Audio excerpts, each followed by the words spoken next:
Yes so चलिए start करते हैं एंड स्वागत है आप सभी लोग का बीपीएससी स्टडी आईक्यू के इस वाईटी प्लेटफॉर्म पे एक बार फिर से। एंड संजय कुमार सर कह रहे हैं कि सर डेली करंट अफेयर्स का प्लेलिस्ट नहीं है। Sanjay ji, daily current affairs की भी प्लेलिस्ट बनी हुई है, तो ऐसा प्लेलिस्ट में नीचे जाके देखना, मेरे नाम से मिल जाएगा। और मंथली करंट अफेयर्स का भी प्लेलिस्ट बना है, दोनों प्लेलिस्ट हमने अलग करवा दी है, ठीक है। सो चलिए सर, हर दिन ये वाला जो सेशन होता है इसमें मैं आप लोगों के लिए एक मोटिवेशन के साथ स्टार्ट करता हूँ एंड उसी को कंटिन्यू रखते हुए आज फिर से मैं एक नई सोच आप लोगों के सामने लेकर आया हूँ, ठीक है, कि खुद को बेहतर बनाने पे ध्यान दे या सोचने पर कि नहीं कि आप बेहतर हैं। जी हाँ, एक चीज़ आता है ना सर, याद रखना, एक चीज़ हमको देखने को मिलती है जिसे हम कहते हैं सैचुरेशन। सर याद रखना, the moment you reach your saturation, अगर आप सैचुरेशन के पॉइंट पे जा रहे हैं कि आपको लग रहा है कि वो एक क्षेत्र है, वो एक जोन में आप एंटर कर चुके हैं, जो कि हमें देखने को मिलता है ना अहम ब्रह्मास्मि। अगर आप अहम ब्रह्मास्मि वाले जोन में जा चुके हैं कि आपको लग रहा है कि आप ही सही हैं, आपको सबसे ज़्यादा ज्ञान हो चुका है, परम ज्ञान हो चुका है, तो याद रखना कि आप पहाड़ की उस पॉइंट पर आकर खड़े हो चुके हैं, उस पत्थर पर आपने पैर रख दिया है कि जो फिसलने वाला है, और उसके बाद आप सीधे नीचे जाएंगे। तो हर दिन हमको क्या करना है, हर दिन हमें खुद को बेहतर करने पे और ज़्यादा बेहतर करने के लिए ध्यान देते रहना। और अगर बेहतर करना है तो उसके लिए एक ही चीज़ होती है, आपके स्वामी विवेकानंद जी ने भी कहा था कि प्रैक्टिस करो सर, प्रैक्टिस करो और प्रैक्टिस करो। प्रैक्टिस का कोई और कुछ यहाँ पर दूसरा मार्ग देखने को नहीं मिलता है। चलिए सर आगे चलते हैं। Sir I want to have tea, please allow me to go. Okay Nakul, चाय बना के पी लो, कोई दिक्कत नहीं है। एंड चलिए सर, हम इसी के साथ चलते हैं। हमारा आज का जो मई 2024 के जो करंट अफेयर्स के प्रश्न हैं, उन मई 2024 के करंट अफेयर्स के प्रश्नों के साथ यहाँ पर हम स्टार्ट करते हैं। चलिए सर, क्या कहा गया है, सबसे पहले थोड़ा सा एक बार प्लीज़ कंफर्म कर देना, ऑडियो वीडियो सबको क्लियर है, किसी भी तरह की कोई दिक्कत, कोई परेशानी किसी को भी audio with regard to the audio and video. Done everyone, चले आगे सर, आइए आगे बढ़ते हैं। सर मेरा गुड इवनिंग ले लो, नहीं तो क्या भैया, चलो सबका गुड इवनिंग ले लिए, जिन लोगों ने कहा है सबका ले लिए। चलो सर, क्या कहा जा रहा है, कहा गया है कि टाइम्स पत्रिका, ठीक है, यहाँ पे जो प्रश्न किया जा रहा है सर, आपसे प्रश्न पूछा जा रहा है कि सर टाइम्स पत्रिका ने 2024 में किन कंपनी को दुनिया की सबसे महत्वपूर्ण कंपनियों में से कुछ के रूप में नामित किया है सर। जी हाँ, जो टाइम्स मैगजीन देखने को मिलता है ना, जिस टाइम्स मैगजीन ने कभी एक टाइम पे कह दिया था कि जो व्हील्स ऑफ जस्टिस है इंडिया में वो उनको घूमते नहीं है सर, चलते नहीं है, जंग लग गए। उन्होंने एक भारत की 3 कंपनी को कहा है कि वो दुनिया की सबसे महत्वपूर्ण कंपनियों में से एक है। वो कौन सी कंपनी है? पहला है टाटा समूह को कहा है, दूसरा है कि सर पहला है सर टाटा समूह को कहा है, दूसरा देखने को मिलता है सीरम इंस्टीट्यूट ऑफ इंडिया को कहा है, या तीसरा देखने को मिलता है कि सर रिलायंस इंडस्ट्रीज को कहा है। अगला है सर माइक्रोसॉफ्ट है, गूगल है, अमेजॉन है, अगला है टेस्ला है, स्पेसएक्स है, ब्लू ओरिजिन है, अगला है अलीबाबा है, टेंसेंट है ना, हुआवी है। सर किस कंपनी को, सर किन कंपनियों को दुनिया की सबसे महत्वपूर्ण कंपनियों में से कुछ एक में नामित किया है? तो सर उसने जो 3 कंपनी के नाम दिए हैं, उस 3 कंपनी में पहला हमको देखने को मिलता है हमारा सर भारत का अपना टाटा। टाटा देखने के बाद दूसरा क्या मिलता है सर? दूसरा हमको देखने को मिलता है रिलायंस, और रिलायंस के बाद सर एक ऐसी कंपनी जिसके कारण Bharat pharmacy of the world कहलाने लग गया है, नाम क्या है उसका? नाम हमें देखने को मिलता है सीरम इंस्टीट्यूट ऑफ इंडिया। क्या नाम है सर? याद रखना, उसका नाम हमें देखने को मिलता है सीरम इंस्टीट्यूट ऑफ इंडिया। क्यों इतना खास है? क्योंकि टाइम्स मैगजीन ने इन 3 कंपनियों को, भारत का, जी हाँ 3 कंपनियों को बताया कि वो दुनिया की सबसे शक्तिशाली कंपनियों में से एक है, और तीनों की तीनों कंपनी हमको भारत में देखने को मिलती है। क्या है सर? पहला है टाटा है, दूसरा रिलायंस है, और तीसरा क्या देखने को मिलता है सर? हमें याद रखना, तीसरे के बारे में यदि हम बात करते हैं तो तीसरा हमें सीरम इंस्टीट्यूट ऑफ इंडिया देखने को मिलता है। क्या है सर? तीसरा हमें सीरम इंस्टीट्यूट ऑफ इंडिया देखने को मिलता है। डन, क्लियर है? चले आगे, अगले प्रश्न के ऊपर चलते हैं। Coming to the next question. अगला क्वेश्चन कह रहा है कि आईआईटी मद्रास ने, ठीक है, आईआईटी मद्रास में शुरू हुई किस कंपनी ने 30 मई 2024 को पूरी तरह से 3D प्रिंटेड इंजन द्वारा संचालित दुनिया का पहला रॉकेट अग्निबाण सॉर्टेड? यानी कि सर एक ही क्वेश्चन है, बहुत सारी चीजें आपको मैंने दे दी है। क्या सर? तो पहला तो है कि सर आईआईटी, क्या सर हमको देखने को मिल रहा है आईआईटी मद्रास ने एक कंपनी स्थापित की है, ठीक है सर। उस कंपनी ने क्या किया है? तो उस कंपनी ने दुनिया का सबसे पहला, क्या सर, उसने दुनिया का पहला 3D प्रिंटेड इंजन बनाया है। क्या सर? उसने दुनिया का पहला 3D प्रिंटेड क्या किया है सर? तो 3D प्रिंटेड इंजन बनाया है। सर उस इंजन का नाम क्या है सर? तो उस इंजन का नाम हमें अग्निबाण सॉर्टेड देखने को मिलता है। क्या नाम है सर उस इंजन का? तो याद रखिएगा उस इंजन का नाम सर हमें अग्निबाण सॉर्टेड देखने को मिल रहा है। क्या सर? अग्निबाण सॉर्टेड।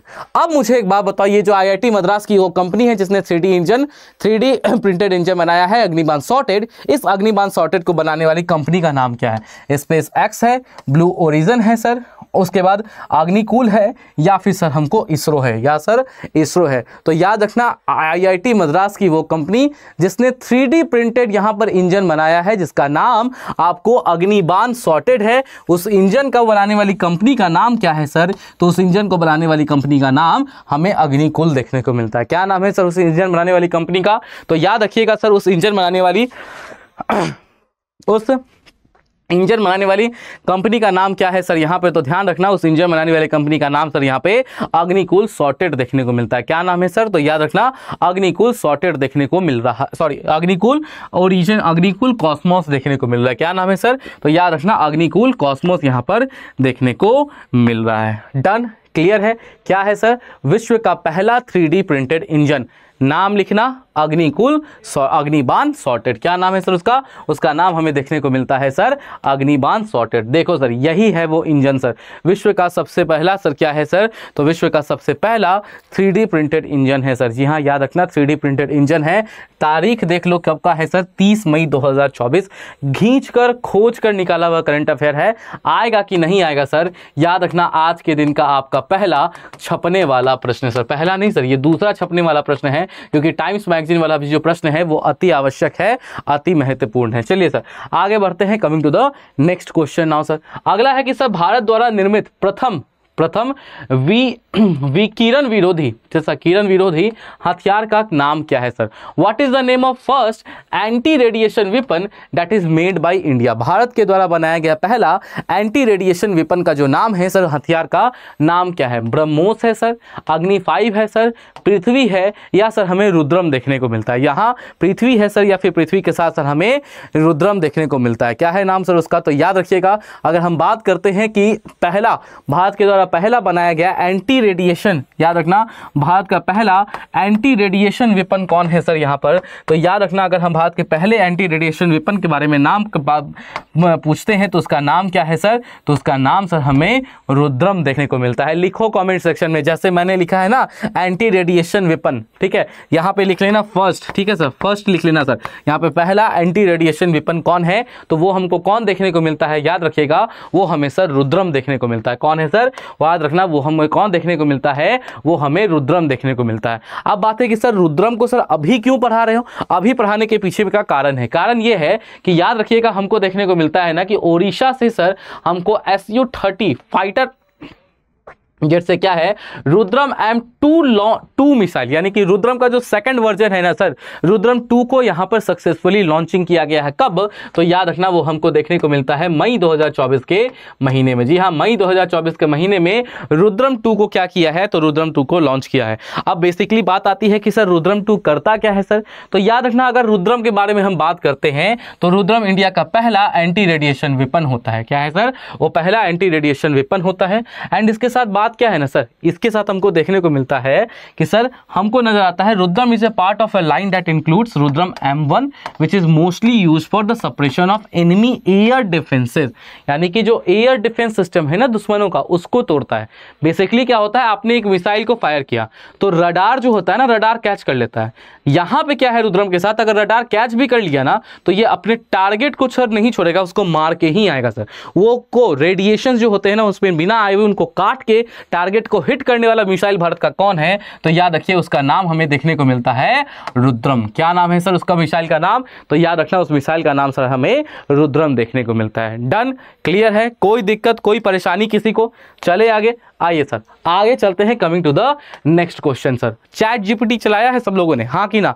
हाँ कि ना? एकदम हमको जिस एनर्जी के साथ मैं पढ़ा रहा हूं वो एनर्जी आपको कमेंट बॉक्स में रिफ्लेक्ट होनी चाहिए।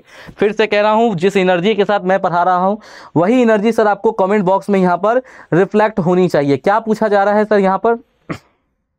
सर यहां पर आपसे पूछा जा रहा है कि 2024 में किस कंपनी ने ओपन एआई के साथ कंटेंट डील पर हस्ताक्षर किए हैं सर।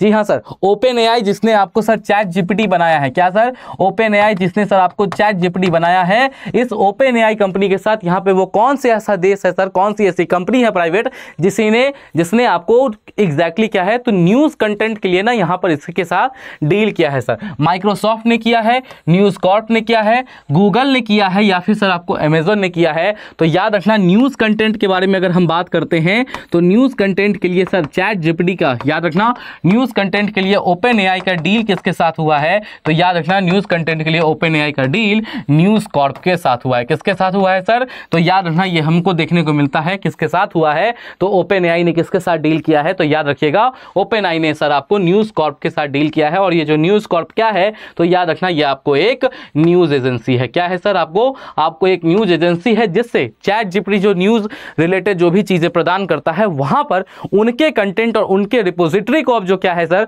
उनके रिपोजिटरी को जो ओपन एआई है, जो इसका नाम है दुनिया में ताकतवर एआई सिस्टम्स को डेवलप करने के लिए, वो क्या है उनके कंटेंट को, उनके रिपोजिटरी को अब यहां पर यूज कर पाएगा। क्या है? उनके कंटेंट को सर, उनके रिपोजिटरी को यहां पर अब यूज कर पाएगा। चलिए सर आगे बढ़ते हैं ज्यादा हमें रुकना नहीं है, आगे बढ़ते चलना है। Coming to the next question sir, अगला सर फिर से आज का ना अगला छपने वाला प्रश्न आएगा कि नहीं आएगा सर? आएगा सर, आएगा। लिख लो, हम लिख के दे रहे हैं, मेरा काम नहीं है, हम आपको बस केवल और केवल इंपॉर्टेंट दे रहे हैं। का मतलब इंपॉर्टेंट दे रहे हैं, एक भी क्वेश्चन ऐसा नहीं है जिसको आप काट सकते हैं। पहला है कि 2023 में प्रतिष्ठित UN military gender advocate of the year पुरस्कार किसने जीता है सर? बताओ सर।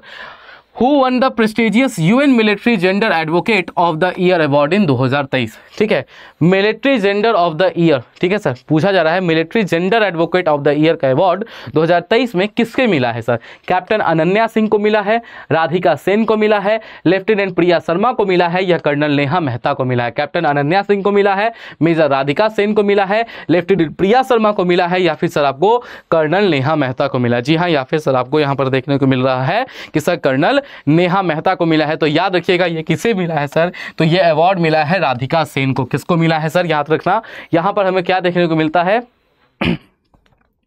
यहां पे याद रखना किसको मिला है सर? तो ये हमको देखने को मिलता है सर राधिका सेन को मिला है। किस लिए मिला है सर? तो या राधिका सेन आपको यूनाइटेड नेशन का जो पीस कीपिंग ऑपरेशंस होता है सर, याद रखना राधिका सेन, यही है आपकी राधिका सेन, ठीक है। ये कौन है सर? तो याद रखना ये हमें राधिका सेन देखने को मिलती है sir. United nation peace keeping के जो ऑपरेशंस हमें देखने को मिलते हैं, ठीक है sir, United nation peace keeping के जो हमें ऑपरेशंस देखने को मिलते हैं, उन ऑपरेशंस को चलाया था बहुत बेहतरीन तरीके से। कहां पर इन्होंने? तो इन्होंने डेमोक्रेटिक रिपब्लिक ऑफ कॉन्गो ने, जी हां, डीआरसी में यहां पर पीस कीपिंग ऑपरेशंस को अच्छे तरीके से संभालने के लिए इन्हें military gender advocate of the year का क्या है सर? तो gender advocate of the year का यूनाइटेड नेशन का अवार्ड दिया गया है। किसे दिया गया है? तो सर फिर से बोल रहा हूं राधिका सेन को दिया गया है। किसे दिया गया है? तो ध्यान से देख लो पिक्चर, किसको दिया गया है सर? याद रखिएगा राधिका सेन को दिया गया है। डन।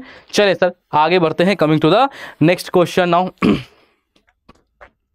आगे चलते हैं, अगले प्रश्न के तरफ चलते हैं सर। हाँ जी सर, अगले प्रश्न आता है कि भारत का पहला क्वांटम डायमंड माइक्रोचिप इमेजर किस संस्थान ने विकसित किया है? जी हाँ सर, विच इंस्टीट्यूशन डेवलप इंडियाज फर्स्ट, क्या है सर? पहला लग गया। और जहां पे भी पहला लग जाता है वो क्वेश्चन मैंने बता रखा है कि आपके एग्जाम के लिए बहुत महत्वपूर्ण है। विच institution develop India's first quantum diamond microchip imager sir, Bharat का पहला क्वांटम डायमंड माइक्रोचिप इमेजर जो है यहाँ पे किस संस्था के द्वारा डेवलप किया गया है सर? आईआईटी दिल्ली और इन्फोसिस के द्वारा किया गया है, आईआईटी बॉम्बे और टीसीएस के द्वारा किया गया है, आईआईटी मद्रास और विप्रो के द्वारा किया गया है, या आईआईटी कानपुर और एचसीएल के द्वारा किया गया है? तो याद रखना अगर हम बात करते हैं तो किसके द्वारा किया गया है, तो ये जो डेवलपमेंट है, ये डेवलपमेंट सर हमें आईआईटी बॉम्बे किसके द्वारा किया गया है? तो सर याद रखना ये डेवलपमेंट सर हमें आईआईटी बॉम्बे प्लस टीसीएस के द्वारा किया गया है। क्या है सर? आईआईटी बॉम्बे और टीसीएस के द्वारा किया गया है। आईआईटी बॉम्बे और टीसीएस ने मिलकर भारत का पहला क्या किया है? भारत का पहला क्वांटम डायमंड कंप्यूटर चिप बनाया है सर। क्या बनाया है sir? Quantum diamond computer chip का क्या किया है सर? आप देख सकते हैं quantum diamond computer chip imager जिसको हम कहते हैं उसका निर्माण करवाया है। क्या है? उसका सर निर्माण करवाया है। Done sir. चलिए सर आगे चलते हैं, coming to the next question now. अगला क्वेश्चन यहां पर आपसे पूछ रहा है नियमित लोगों के लिए which app was release to make investing in government bonds easier for the regular people. मतलब सर मेरे और आपके जैसे जो रिटेलर होते हैं ना, इकोनॉमी के टर्म में देखोगे ना तो इसको रिटेल इन्वेस्टमेंट कहते हैं। अगर हम लोग जो इन्वेस्टमेंट करते हैं उनको रिटेल इन्वेस्टमेंट कहा जाता है। तो इस प्रकार के रिटेल इन्वेस्टमेंट को, खास तौर पर रिटेल इन्वेस्टमेंट कहाँ पे सर, तो जो गवर्नमेंट बॉन्ड्स होती है ना सर, ठीक है, जो हमको गवर्नमेंट बॉन्ड्स देखने को मिलता है, उन गवर्नमेंट बॉन्ड्स में आपको जो इन्वेस्टमेंट है, मेरे और आपके जैसे आम जनता के द्वारा जो इन्वेस्टमेंट है उसको ज्यादा करने के लिए, उसको सरल और उसको आसान बनाने के लिए किस ऐप का लॉन्च किया गया? पहला है डीजी इन्वेस्ट का यूज किया गया है, रिटेल डायरेक्ट मोबाइल का ऐप लॉन्च किया गया है, बॉन्ड बड़ी ऐप लॉन्च किया गया है, या इन्वेस्ट ईज ऐप लॉन्च किया गया है। ठीक है, कौन सा ऐप यहां पर हमको देखने को मिल रहा है लॉन्च किया गया है? तो याद रखिए रिटेल इन्वेस्टमेंट को बढ़ाने के लिए, रिटेल इन्वेस्टमेंट की प्रक्रिया को और सरल करने के लिए क्या किया गया है,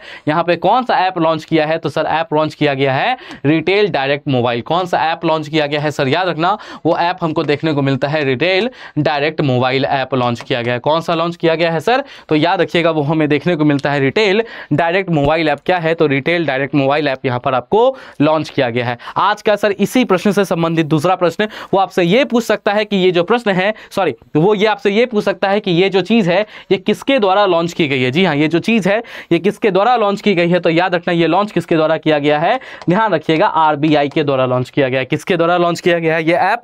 तो याद रखना गवर्नमेंट बॉन्ड्स में निवेश को बढ़ाने के लिए क्या चीज लॉन्च की गई है? तो गवर्नमेंट बॉन्ड को निवेश में बढ़ाने के लिए retail direct mobile app launch किया गया है। किसके द्वारा किया गया है सर? किसके द्वारा किया गया है? तो याद रखना आरबीआई के द्वारा किया गया है। चलिए सर डन, लिखा गया कॉपी में। उम्मीद करता हूं कि आप लोगों के कॉपी में, आप लोगों के पेपर में लिखा चुका है। चलते हैं अगले क्वेश्चन के ऊपर। सर भारतीय रिजर्व बैंक द्वारा बनाए गए प्रवाह पोर्टल का उद्देश्य क्या है सर? एक तो सर आरबीआई ने ना 3 बड़े काम किए थे। ठीक है, पहला क्या होगा? Retail direct mobile app launch किया।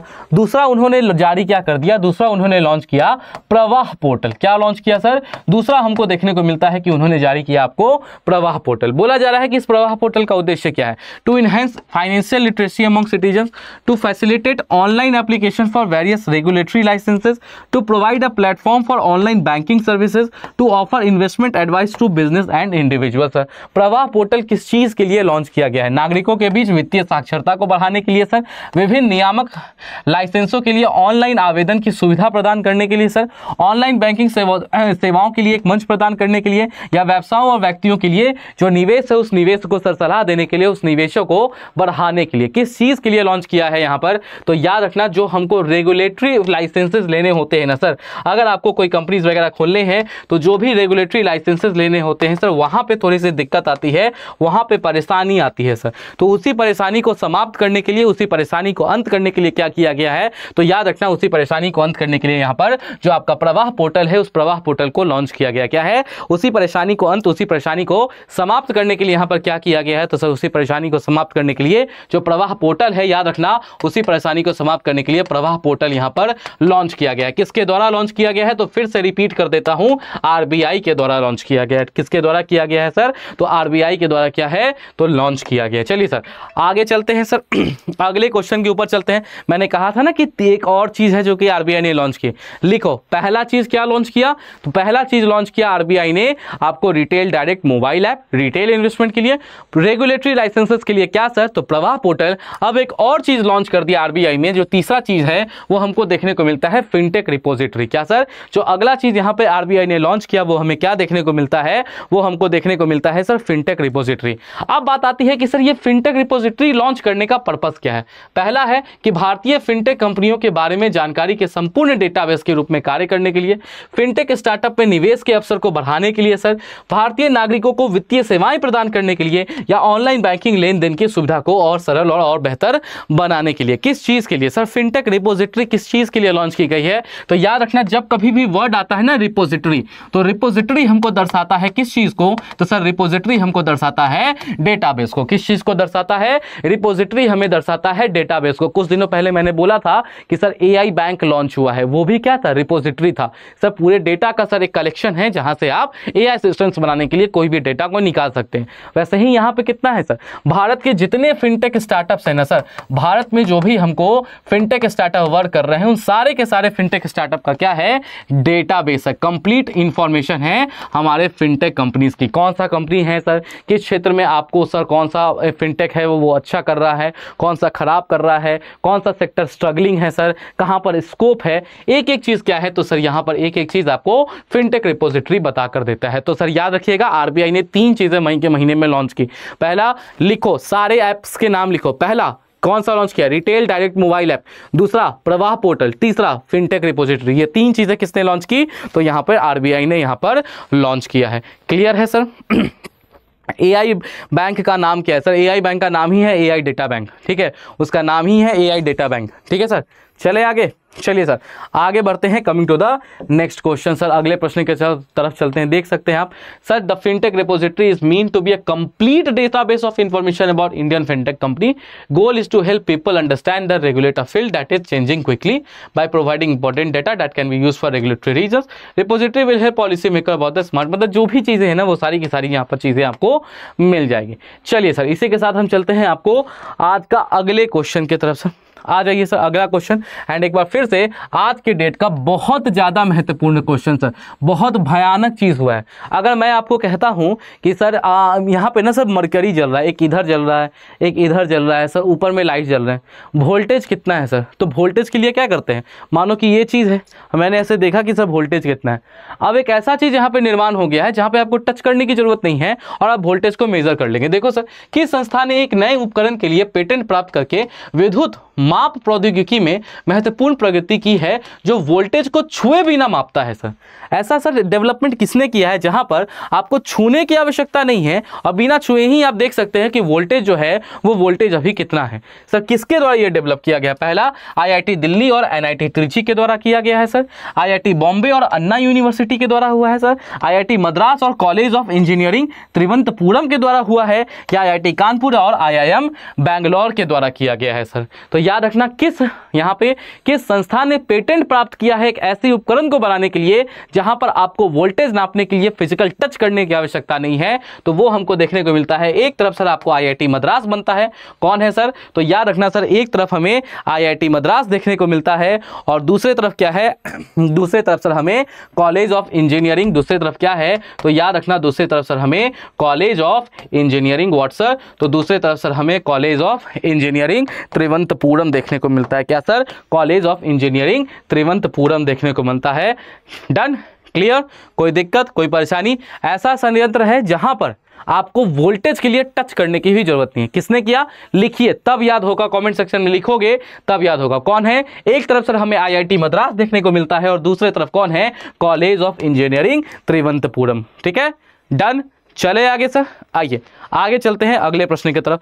अगला प्रश्न सर हमें यहां पर क्या कह रहा है, अगला प्रश्न कह रहा है कि अडानी समूह की कौन सी कंपनी सेंसेक्स में शामिल होने वाली पहली कंपनी बन गई है। Which Adani group company become the first one to join Sensex. Sensex को ज्वाइन करने वाला अडानी ग्रुप का जो पहला कंपनी है सर, ठीक है सर, सेंसेक्स का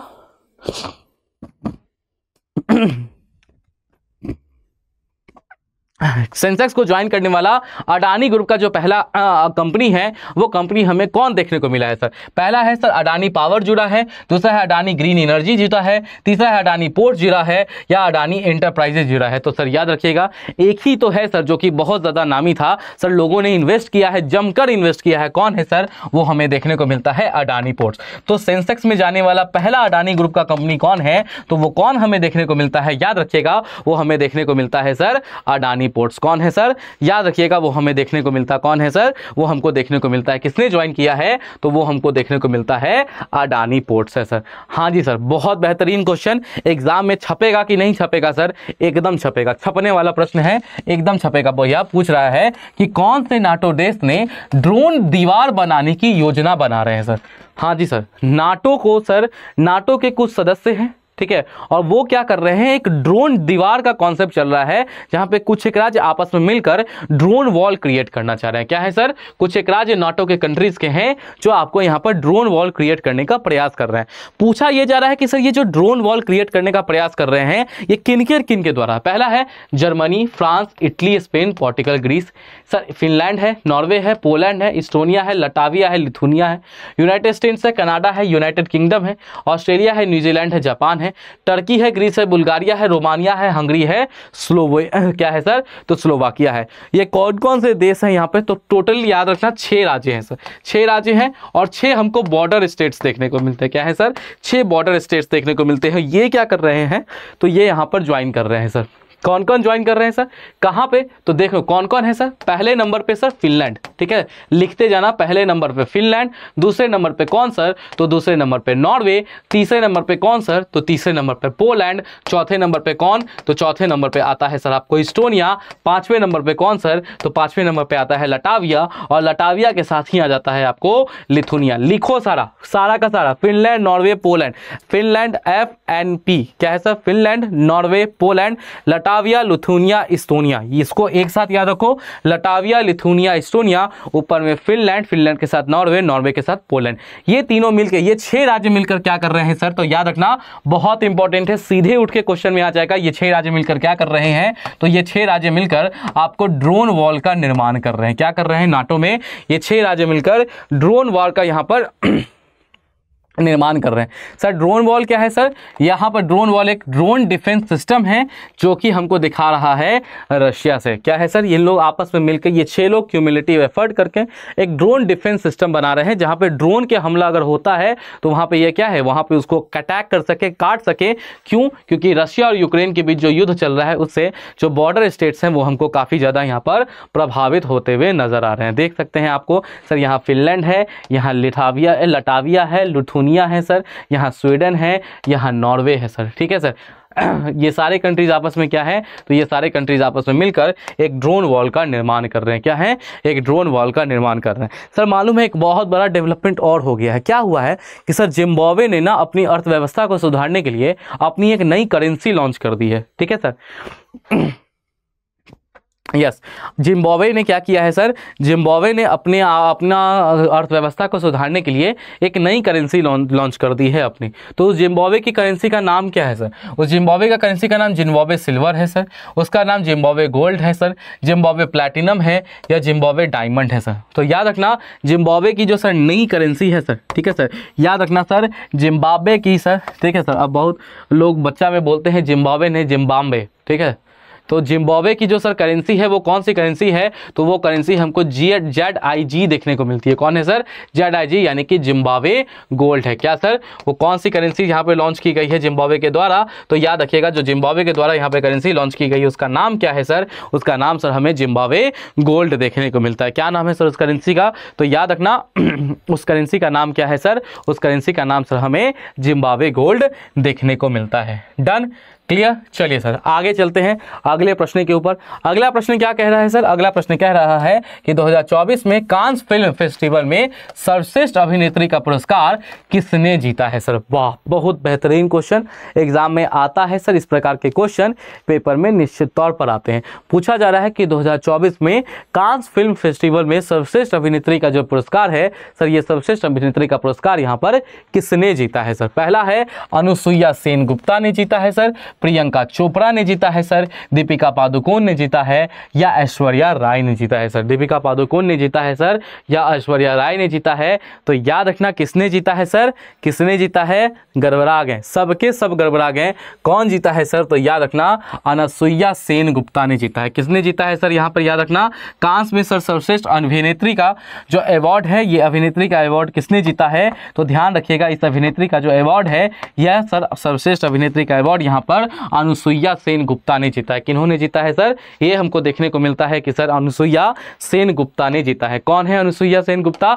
आप देख सकते हैं यहाँ है अनुसुईया सेन गुप्ता। इन्होंने ही क्या किया है? तो सर यही हमको देखने को मिल रहे हैं जो कि 77वें कांस में बेस्ट एक्ट्रेस का अवार्ड जीत कर आई हैं। अब सर बात आती है किस फिल्म के लिए मिला, किस मूवी के लिए मिला? तो मूवी का नाम याद रखना, द सेमलेस। क्या नाम है सर उस मूवी का? उस मूवी का नाम सर हमको देखने को मिलता है द सेमलेस। कौन सी है मूवी सर? तो मूवी का नाम याद रखिएगा द सेमलेस। ठीक है, द सेमलेस मूवी के लिए क्या है सर? तो अनुसुईया सेन गुप्ता को यहाँ पर क्या है, यहाँ पर आपको सर्वश्रेष्ठ अभिनेत्री का पुरस्कार यहाँ पर कांस में यहाँ पर दिया गया। ठीक है सर, कांस में दिया गया है। डन, क्लियर है सर? चलिए सर, ऐसे कैसे गड़बड़ हो जाएगा? राइट, अच्छा सर। अब देखो खुशी पूछ रही है सर ये कौन सी हीरोइन है। खुशी याद कर लो, याद कर लो, छोड़ो, मैं कभी नाम भी नहीं सुनी हूँ। कोई बात नहीं है, कोई बात नहीं है सर। हाँ, नाम फिल्म का वही है द सेमलेस है, इसमें हम कुछ नहीं कर सकते। तुम लोग ही बन जाओ सर, वैसा ही बन जाओ, पढ़ाई के मामले में बेशरम बन जाओ। रात का 2 बजे, रात का 3 बजे, रात के 3 बजे अगर अवन सर स्क्रीन खोल के खड़े हो जाएंगे तो जितने भी बच्चे हैं हम सभी के सभी लाइव हो जाएंगे। ये होना चाहिए जज्बा। लेकिन तुम लोग को तो सर ठंडा लगता है सर। सुबह 8 बजे करंट अफेयर की क्लास में तुम लोग को ठंडा लगता है। रजाई में से तुम लोग बाहर निकल नहीं सकते हो कि भैया हमको ठंडा मार देगा। तो क्या ही बोले अब तुम लोगों को। चलो सर आगे बढ़ते हैं। अगला बोल रहा है कि सर जलवायु परिवर्तन के संबंध में G7 ने कौन सी प्रमुख प्रतिबद्धता व्यक्त की है सर? ठीक है सर, जलवायु सम्मेलन के समक्ष में what major commitments has been made by the G7 group. ठीक है सर, G7 ग्रुप ने यहाँ पर अपनी कौन सी जो प्रतिबद्धता है, जो कौन सी प्रतिबद्धता यहाँ पर व्यक्त की है? ठीक है सर, पहला है achieving net zero emission by 2030, यानी कि 2030 तक शुद्ध शून्य उत्सर्जन हासिल करना, 2040 तक 1 अरब पेड़ लगाना, 2050 तक शुद्ध शून्य उत्सर्जन यानी कि नेट जीरो इमिशन प्राप्त कर लेना, या 2025 तक प्लास्टिक कचरे को 50% तक कम कर देना। तो G7 ने अभी हाल ही में मई के महीने में जो एक नया टारगेट लिया है, वो एक नया टारगेट हमें क्या देखने को मिलता है सर? ठीक है, वो जो एक नया टारगेट है G7 का, वो नया टारगेट सर हमें क्या देखने को मिलता है?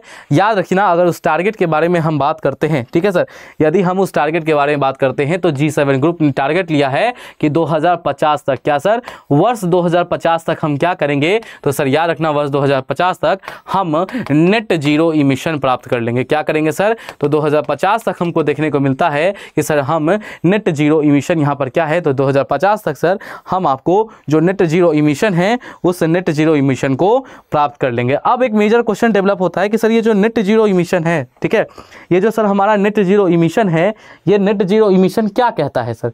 ये जो सर हमारा नेट जीरो इमिशन है, ये सर नेट जीरो इमिशन हमको क्या कहता है? तो याद रखना,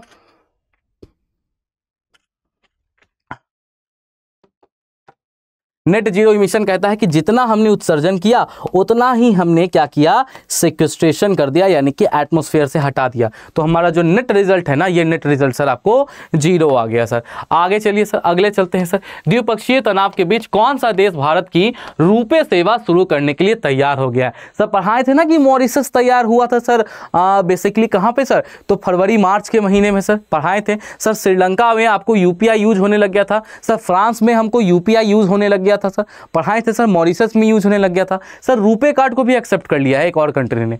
बोला जा रहा है कौन किया है सर? श्रीलंका किया है, मालदीव्स किया है सर, बांग्लादेश किया है, या नेपाल किया है? रुपे कार्ड की सर्विसेज को स्टार्ट करने वाला कौन सा राज्य यहां पर हमें देखने को मिल रहा है सर, जिसने अभी हाल ही में मई के महीने में रुपे जो सर्विसेज है वो अपने यहां पर एक्सेप्ट कर ली है? जिसने यहां पर हमको देखने को मिल रहा है कि जो रुपे सर्विसेज हैं, उन रुपे सर्विसेज को यहां पर हमारा यहां क्या किया है? तो उन सर रुपे सर्विसेज को एक्सेप्ट कर लिया है। तो याद रखना वो कौन देखने को मिलता है? वो राज्य हमें सर मालदीव्स देखने को मिलता है। मजा आ गया सर। मॉरिशस जाएंगे चाहे मालदीव्स जाएंगे, रुपे कार्ड लेके जाएंगे, ठीक है, जो हमारा डेबिट कार्ड होता है, पेमेंट हो जाएगा सर। कोई दिक्कत परेशानी नहीं होगी, एकदम नहीं होगी सर। तुम्हारे मोबाइल के UPI से भी तुम पेमेंट कर सकते हो, और तुम चाहो तो तुम रुपे जो हमारे पास डेबिट कार्ड है ना सर, इसका भी प्रयोग करो और खटाखट पेमेंट करो, कोई दिक्कत नहीं होगा। ठीक है सर, खटाखट जाइए, पेमेंट कीजिए, किसी भी प्रकार का कोई दिक्कत कोई परेशानी यहाँ पर हमको देखने को नहीं मिलती है। डन, चलिए सर आगे चलते हैं sir. Coming to the next question now. I am very sorry sir, इसका गलती से हिंदी नहीं हुआ है, क्षमा प्रार्थी हैं आप सभी लोगों से, ठीक है सर, क्षमा कर दीजिएगा। चलिए आगे बढ़ते हैं। पूछा जा रहा है कि which country plan to formally declare Palestine as a state on May 28, 2024। Sir 28 मई 2024 को फिलिस्तीन यानी कि फिलिस्तीन को एक राज्य के तौर पर यहाँ पे किन किन देशों ने स्वीकार कर लिया है? सर एक राज्य के तौर पर यहाँ पर किन किन देशों ने स्वीकार कर लिया है? Germany, France, Italy, Spain, Portugal, Greece ने किया है। Finland, Norway, Poland. एक मिनट सॉरी, ऑप्शंस गलत हो गए हैं इसके शायद। ठीक है सर, एक मिनट रुक जाओ, ऑप्शंस गलत हो गए। हाँ, क्यों सर? क्योंकि अगर रिसेंट न्यूज़ रिपोर्ट्स को देखते हैं तो स्पेन, आइसलैंड और नॉर्वे 3 ही कंट्रीज देखने को मिल रहा है। वो ऑप्शन गलती से यहाँ पे प्रिंट हो गया था, पिछला वाला। क्या है सर? 3 कंट्री हैं जिसने यहाँ पे एक्सेप्टेंस किया है कि नहीं। पहला है स्पेन है, दूसरा सर हमें आयरलैंड देखने को मिलता है सर, दूसरा आयरलैंड देखने को मिलता है, और तीसरा क्या है सर? तीसरा सर हमें नॉर्वे देखने को मिलता है। क्या है सर? तीसरा यहाँ पे नॉर्वे देखने को मिलता है। गलती से वो क्वेश्चन थोड़ा सा उटपटांग बन गया था, आई am very sorry for you. ठीक है, आ जाइए सर, आगे चलते हैं, अगले प्रश्न की तरफ चलते हैं। अगला प्रश्न पूछ रहा है सर, इसमें ना फिर से बहुत सारे क्वेश्चन मिक्स है। कैसे सर? अभी पढ़ाया था ना, पहला 3D प्रिंटर जो इंजन है किसने बनाया सर? IIT मद्रास की एक कंपनी है, ठीक है, उसने क्या किया सर? अग्निकूल है सर, बनाया है उसने। आ जाओ, वैसा ही है सर, भारत का पहला जो संविधान पार्क है ना, जो कॉन्स्टिट्यूशन पार्क है, ये कहाँ खोला गया है? तो कॉन्स्टिट्यूशन पार्क सर आपको पुणे में खोला गया है, ये तो क्लियर है। कॉन्स्टिट्यूशन पार्क जब मैं पढ़ता हूँ तो अभी मुझे हाल ही में देखने को मिलता है कि सर कॉन्स्टिट्यूशन म्यूजियम भी अब खोल दिया गया है। क्या सर? कॉन्स्टिट्यूशन म्यूजियम भी खोल दिया गया है। अगर पूछ दिया जाए कॉन्स्टिट्यूशन संविधान पार्क कहाँ खोला गया है, तो संविधान पार्क सर पुणे में खोला गया है। और पूछ दिया जाता है कि कॉन्स्टिट्यूशन म्यूजियम यानी कि संविधान संग्रहालय कहाँ पे खोला गया है, तो वो आपको खोला गया है सोनीपत, हरियाणा में। कहाँ खोला गया है सर? तो याद रखना, उसको खोला गया है सर आपको सोनीपत, हरियाणा में। कहाँ खोला गया है सर? ध्यान रखिएगा, उसे खोला गया है आपको यहाँ पर सोनीपत, हरियाणा में खोला गया है। ठीक है सर। इंडियन आर्मी और पुनीत बालान ग्रुप के द्वारा खोला गया है। इंडियन आर्मी और स्टेट गवर्नमेंट के द्वारा खोला गया है। Indian army and Puneet बालान group के द्वारा खोला गया है, या state government and municipal corporation के द्वारा खोला गया है। सर पुणे का पहला संवैधानिक पार्क किनके सहयोग से स्थापित किया गया है? तो याद रखना, 2 संस्थाएं हैं जिन्होंने सपोर्ट किया है, एक तो भारतीय सेना है और पुनीत बालन ग्रुप है। सर कौन कौन है सर? पहला सर भारतीय सेना है, और दूसरा कौन देखने को मिलता है? तो याद रखना, दूसरा हमें सर कौन देखने को मिलता है? तो पुनीत बालन ग्रुप देखने को मिलता है। कौन है सर दूसरा? याद रखिएगा सर, दूसरा हमें पुनीत बालन ग्रुप देखने को यहाँ पर क्या है? तो पुनीत बालन ग्रुप देखने को मिलता है। सारा का सारा आंसर लिख दिया है, मैं PDF अपलोड कर दूंगा। PDF कहाँ अपलोड करेंगे? एक बहुत बड़ा प्रश्न आप सभी लोगों के दिमाग में घूमते रहता है, तो परेशान नहीं होना है। PDF कहाँ पे मैं अपलोड करता हूँ? तो PDF में अपलोड करता हूँ polity by Aman Verma sir. ठीक है सर, ये हमारा मेन टेलीग्राम ग्रुप है, इसको ज्वाइन कर लीजिएगा। मेरा चेहरा दिखता है सर, ठीक है सर, तो आप वहां पे जुड़ जाइएगा। चलिए सर, आगे बढ़ते हैं। Coming to the next question sir. हाँ सर, अभी हाल ही में खबरों में देखी गई सक्षम घाटी किन 2 देशों के बीच एक क्षेत्रीय विवाद है? सर मई के महीना में सक्षम घाटी के ऊपर बहुत ज़्यादा विवाद हमको देखने को मिला था। पूछा जा रहा है कि ये जो सक्षम घाटी का विवाद है, ये किन 2 हमको देशों के बीच देखने को मिल रहा है? भारत और भूटान के बीच है सर, भारत पाकिस्तान के बीच सक्षम घाटी पड़ता है, भारत नेपाल के बीच पड़ता है, या चीन और पाकिस्तान के बीच पड़ता है? जी हाँ सर, या फिर हमको देखने को मिलता है कि सर चीन और पाकिस्तान के बीच देखने को मिलता है। तो याद रखना, ये जो सक्षम घाटी है, अगर प्रश्न आ जाए सर, विवाद छोड़ो, सीधे पूछ दिया जाए कि सक्षम घाटी सर यहाँ पे कहाँ कहाँ देखने को मिलता है, तो सक्षम घाटी का जो विवाद है, ये विवाद कहाँ कहाँ देखने को मिलता है सर? तो एक तो सर हमको भारत देखने को मिलता है, और दूसरे तरफ कौन है सर? तो याद रखना, दूसरे तरफ हमें चीन देखने को मिलता है। कौन है? एक तरफ सर आपको भारत है, और भारत के साथ दूसरे तरफ कौन है? दूसरे तरफ चीन देखने को मिलता है। That is option number, 1 minute रुक जाओ, ऑप्शन नंबर क्या है सर? ऑप्शन है ही नहीं भारत चीन का, रुक जाओ, गड़बड़ा गया है सर, ये वाला ऑप्शन गड़बड़ा गया। तो भारत ने सक्षम घाटी में चीन के निर्माण का विरोध किया है, जिसे अवैध माना गया। यह घाटी पाकिस्तान और अधिकृत यानी कि POK में पड़ता है सर, इसलिए मैं कह रहा था ऑप्शन थोड़ा सा गड़बड़ा हो गया है। याद रखना, भारत और चीन में पड़ता है। ठीक है, भारत और चीन में पड़ता है, क्योंकि मेरे से पूछोगे तो हम तो भैया यही बोलेंगे कि POK क्या है? तो भारत का हिस्सा है, अभिन्न अंग है, हम यही माने हैं, यही मानते रहेंगे। चलो सर, आगे बढ़ते हैं कि रजनीकांत को किस देश ने गोल्डन वीजा प्रदान किया है? सर बहुत बेहतरीन और बहुत ज़्यादा महत्वपूर्ण क्वेश्चन आज का। ठीक है सर, अरे भैया समझ जाओ, इसीलिए गड़बड़ा गया था। ठीक है। बोला जा रहा है कि रजनीकांत को अभी हाल ही में हमें देखने को मिल रहा है कि रजनीकांत को जो गोल्डन वीज़ा है सर, ठीक है सर, रजनीकांत को सर गोल्डन वीज़ा जो है वहाँ पर किसके द्वारा प्रदान किया गया है सर? अमेरिका के द्वारा किया गया है, सऊदी अरबिया के द्वारा, सऊदी अरब के द्वारा किया गया है, संयुक्त अरब अमीरात के द्वारा किया गया है, या कतर के द्वारा किया गया? अभी हाल ही में मई 2024 में वो कौन सा ऐसा राज्य है जिसने रजनीकांत को गोल्डन वीज़ा यहाँ पर प्रदान किया है? ठीक है, रजनीकांत को यहाँ पर गोल्डन वीज़ा प्रदान किया है, तो याद रखना किसने किया है? तो संयुक्त अरब अमीरात ने किया है, यानी कि किसने किया है? यस, बहुत बेहतरीन, सभी लोगों को याद है, बहुत अच्छा बात है। किसने किया है सर? याद रखना, तो हमें देखने को मिलता है यूएई ने किया है। किसने किया है सर?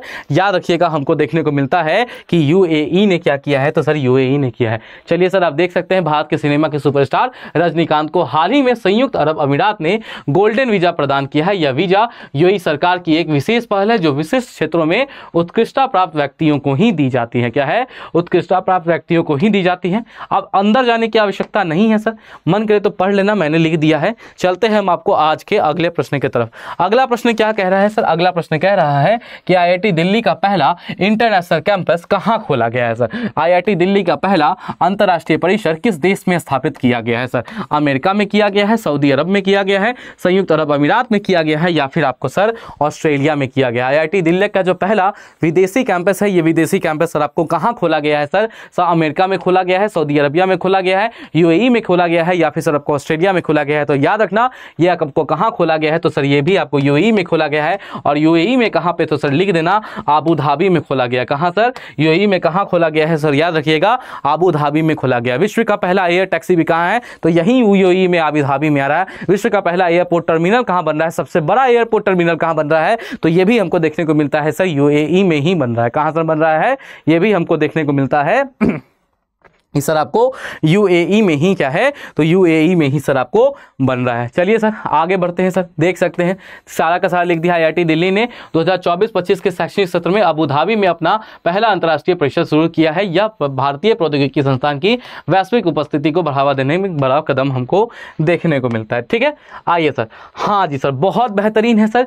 सीधे पूछ देगा कि ये डांसिंग कृष्णा जो है वो हाल ही में खबरों में देखा गया है। सर ये डांसिंग कृष्णा की मूर्ति भारत ने कहाँ से मंगवाई है? मंगवाई नहीं सर, ये भारत का मूर्ति था, गलती से कहीं चला गया था सर। तो ये जो डांसिंग कृष्णा है ना सर, ये डांसिंग कृष्णा की मूर्ति हमने किस देश से यहाँ पर क्या किया है सर? तो ये जो डांसिंग कृष्णा की मूर्ति है, ये डांसिंग कृष्णा की मूर्ति हमने किस देश से मंगवाया है? पहला है सर श्रीलंका से, दूसरा है थाईलैंड से, तीसरा है मलेशिया से, या चौथा हमको देखने को मिलता है सर, चौथा हमने यहाँ पर चौथा क्या किया है सर? तो चौथा हमको देखने को मिलता है कि चौथा हमने सर आपको सिंगापुर से मंगवाया है। याद रखना, ये जो डांसिंग कृष्णा है हमने कहाँ से मंगवाया है? थाईलैंड से मंगवाया। कहां से मंगवाया है? लिखिए, लिखिए क्वेश्चन में, कहां से मंगवाया है? कहां से मंगवाया है सर हमने? तो हमने मंगवाया है आपको थाईलैंड से मंगवाया। कहां से सर? थाईलैंड से। थाईलैंड से तमिलनाडु वापस आएगी चोल काल की डांसिंग कृष्णा। सर अगला क्वेश्चन एग्जाम का क्या आएगा सर? पहला थाईलैंड, याद रखना कि थाईलैंड कृष्ण भगवान चले गए थे गलती से, ठीक है, कृष्ण भगवान को घूमने का आदत था, वो चला रहे थे गाय, गलती से वो चले गए थे थाईलैंड। अब थाईलैंड से कब गए थे सर? कब गए थे? तो वो थाईलैंड चले गए थे गलती से चोल काल में। ऐसे याद रखना, गलती से ना चोल काल के दौरान वो थाईलैंड, जो चोला एज था ना हमारा, उस इंपीरियल चोला के टाइम की ये मूर्ति है जो हमने क्या की है, जो हमने यहाँ पर दोबारा रिटर्न मंगवाया है। ठीक है सर, चलिए सर आगे बढ़ते हैं। Coming to the next question, याद रहेगा सर। हाँ जी सर, आ जाइए आज का अगला क्वेश्चन सर। अब सोचो सर, ऑप्शन ही में 14 है, 15 है, 16 है, 17 है। अब अपना उम्र जोड़ लेना। ठीक है sir, I am including my self also कि सर अभी हम लोग किस उम्र में है और हम लोग क्या कर रहे हैं, और एक 15, 16, 18 साल का बच्चा जो है वो आपको यहाँ पर क्या कर गया है। ठीक है, क्या पूछा जा रहा है सर? बोला जा रहा है कि कामक्या कार्तिकेयन ने किस उम्र में माउंट एवरेस्ट की चोटी पर चढ़कर भारतीय रिकॉर्ड बनाया है सर? एक बच्चा है, नाम है कार्तिकेयन, काम्या कार्तिकेयन। सर इसने माउंट एवरेस्ट को फतह कर लिया, और हम बीपीएससी नहीं कर सकते हैं सर, हम यूपीएससी का एग्जाम फतह नहीं कर सकते हैं सर। पहाड़ चढ़ने से तो आसानी है सर, घर में बैठ के, जिनके घर में एसी है एसी के कमरे में पढ़ाई करना है, जिनके घर में पंखा लगा कुछ नहीं है तो पंखा तो है सर, आज के डेट में पंखा में बैठ के पढ़ाई करना है। भैया तुम लोग तो बहुत फॉर्चुनेट हो सर। तो क्या हम नहीं क्रैक कर सकते हैं सारी सुख सुविधाओं के साथ? लोग अगर घर में पढ़ना होता तो सारे घर के लोग बाहर निकल जाते हैं, रूम छोड़ दिया जाता है sir.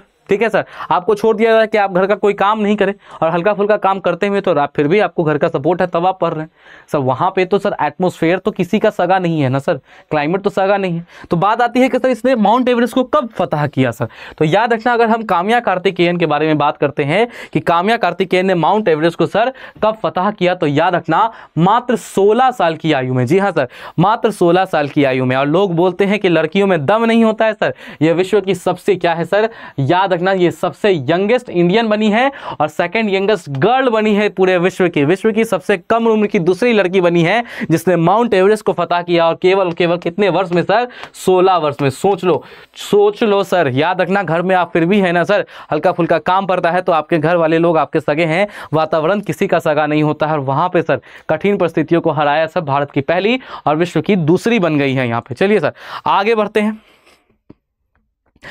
Coming to the next question. अगला क्या है सर, हाँ जी सर आ जाइए सर। अगला पूछ रहा है कि प्रोजेक्ट भीष्म के तहत भारतीय वायुसेना ने किस प्रकार का अस्पताल बनाया है सर। जी हाँ, प्रोजेक्ट भीष्म के तहत भारतीय वायुसेना ने किस प्रकार का अस्पताल बनाया है। पहला क्वेश्चन तो सर प्रोजेक्ट भीष्म किससे संबंधित है, तो याद रखना मेडिकल सर्विसेज से संबंधित है। किससे संबंधित है प्रोजेक्ट भीष्म, तो याद रखना मेडिकल सर्विसेज से संबंधित है। इसके थ्रू हॉस्पिटल्स का निर्माण किया जा रहा है सर। किस प्रकार के हॉस्पिटल्स का सर, हमको देखने को मिलता है ना कि सर एक काफी ज्यादा टफ टेरेन में इंडियन आर्मी काम कर रही है सर। तो सर वहां पे अगर सोल्जर को गोली लगी है तो सर वहां से लेके जाओगे तब तक तो दिक्कत हो जाएगा सैनिक को। एक काम करते हैं ना, ऊपर से एयर ड्रॉप हॉस्पिटल यहां पे बना देते हैं जिसमें सारी सुविधाएं रहेंगी जो एक नॉर्मल हॉस्पिटल में हमको देखने को मिलती है, तो उस व्यक्ति का जान बच जाएगा।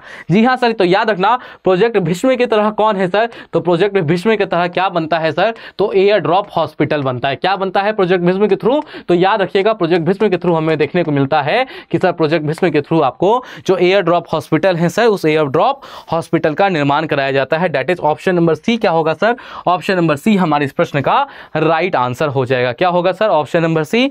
ऑप्शन नंबर सी हमारे इस प्रश्न का राइट आंसर है, तो ऑप्शन नंबर सी हमारे इस प्रश्न का राइट आंसर हो जाएगा। अभी माइक फिर गिरने वाला था।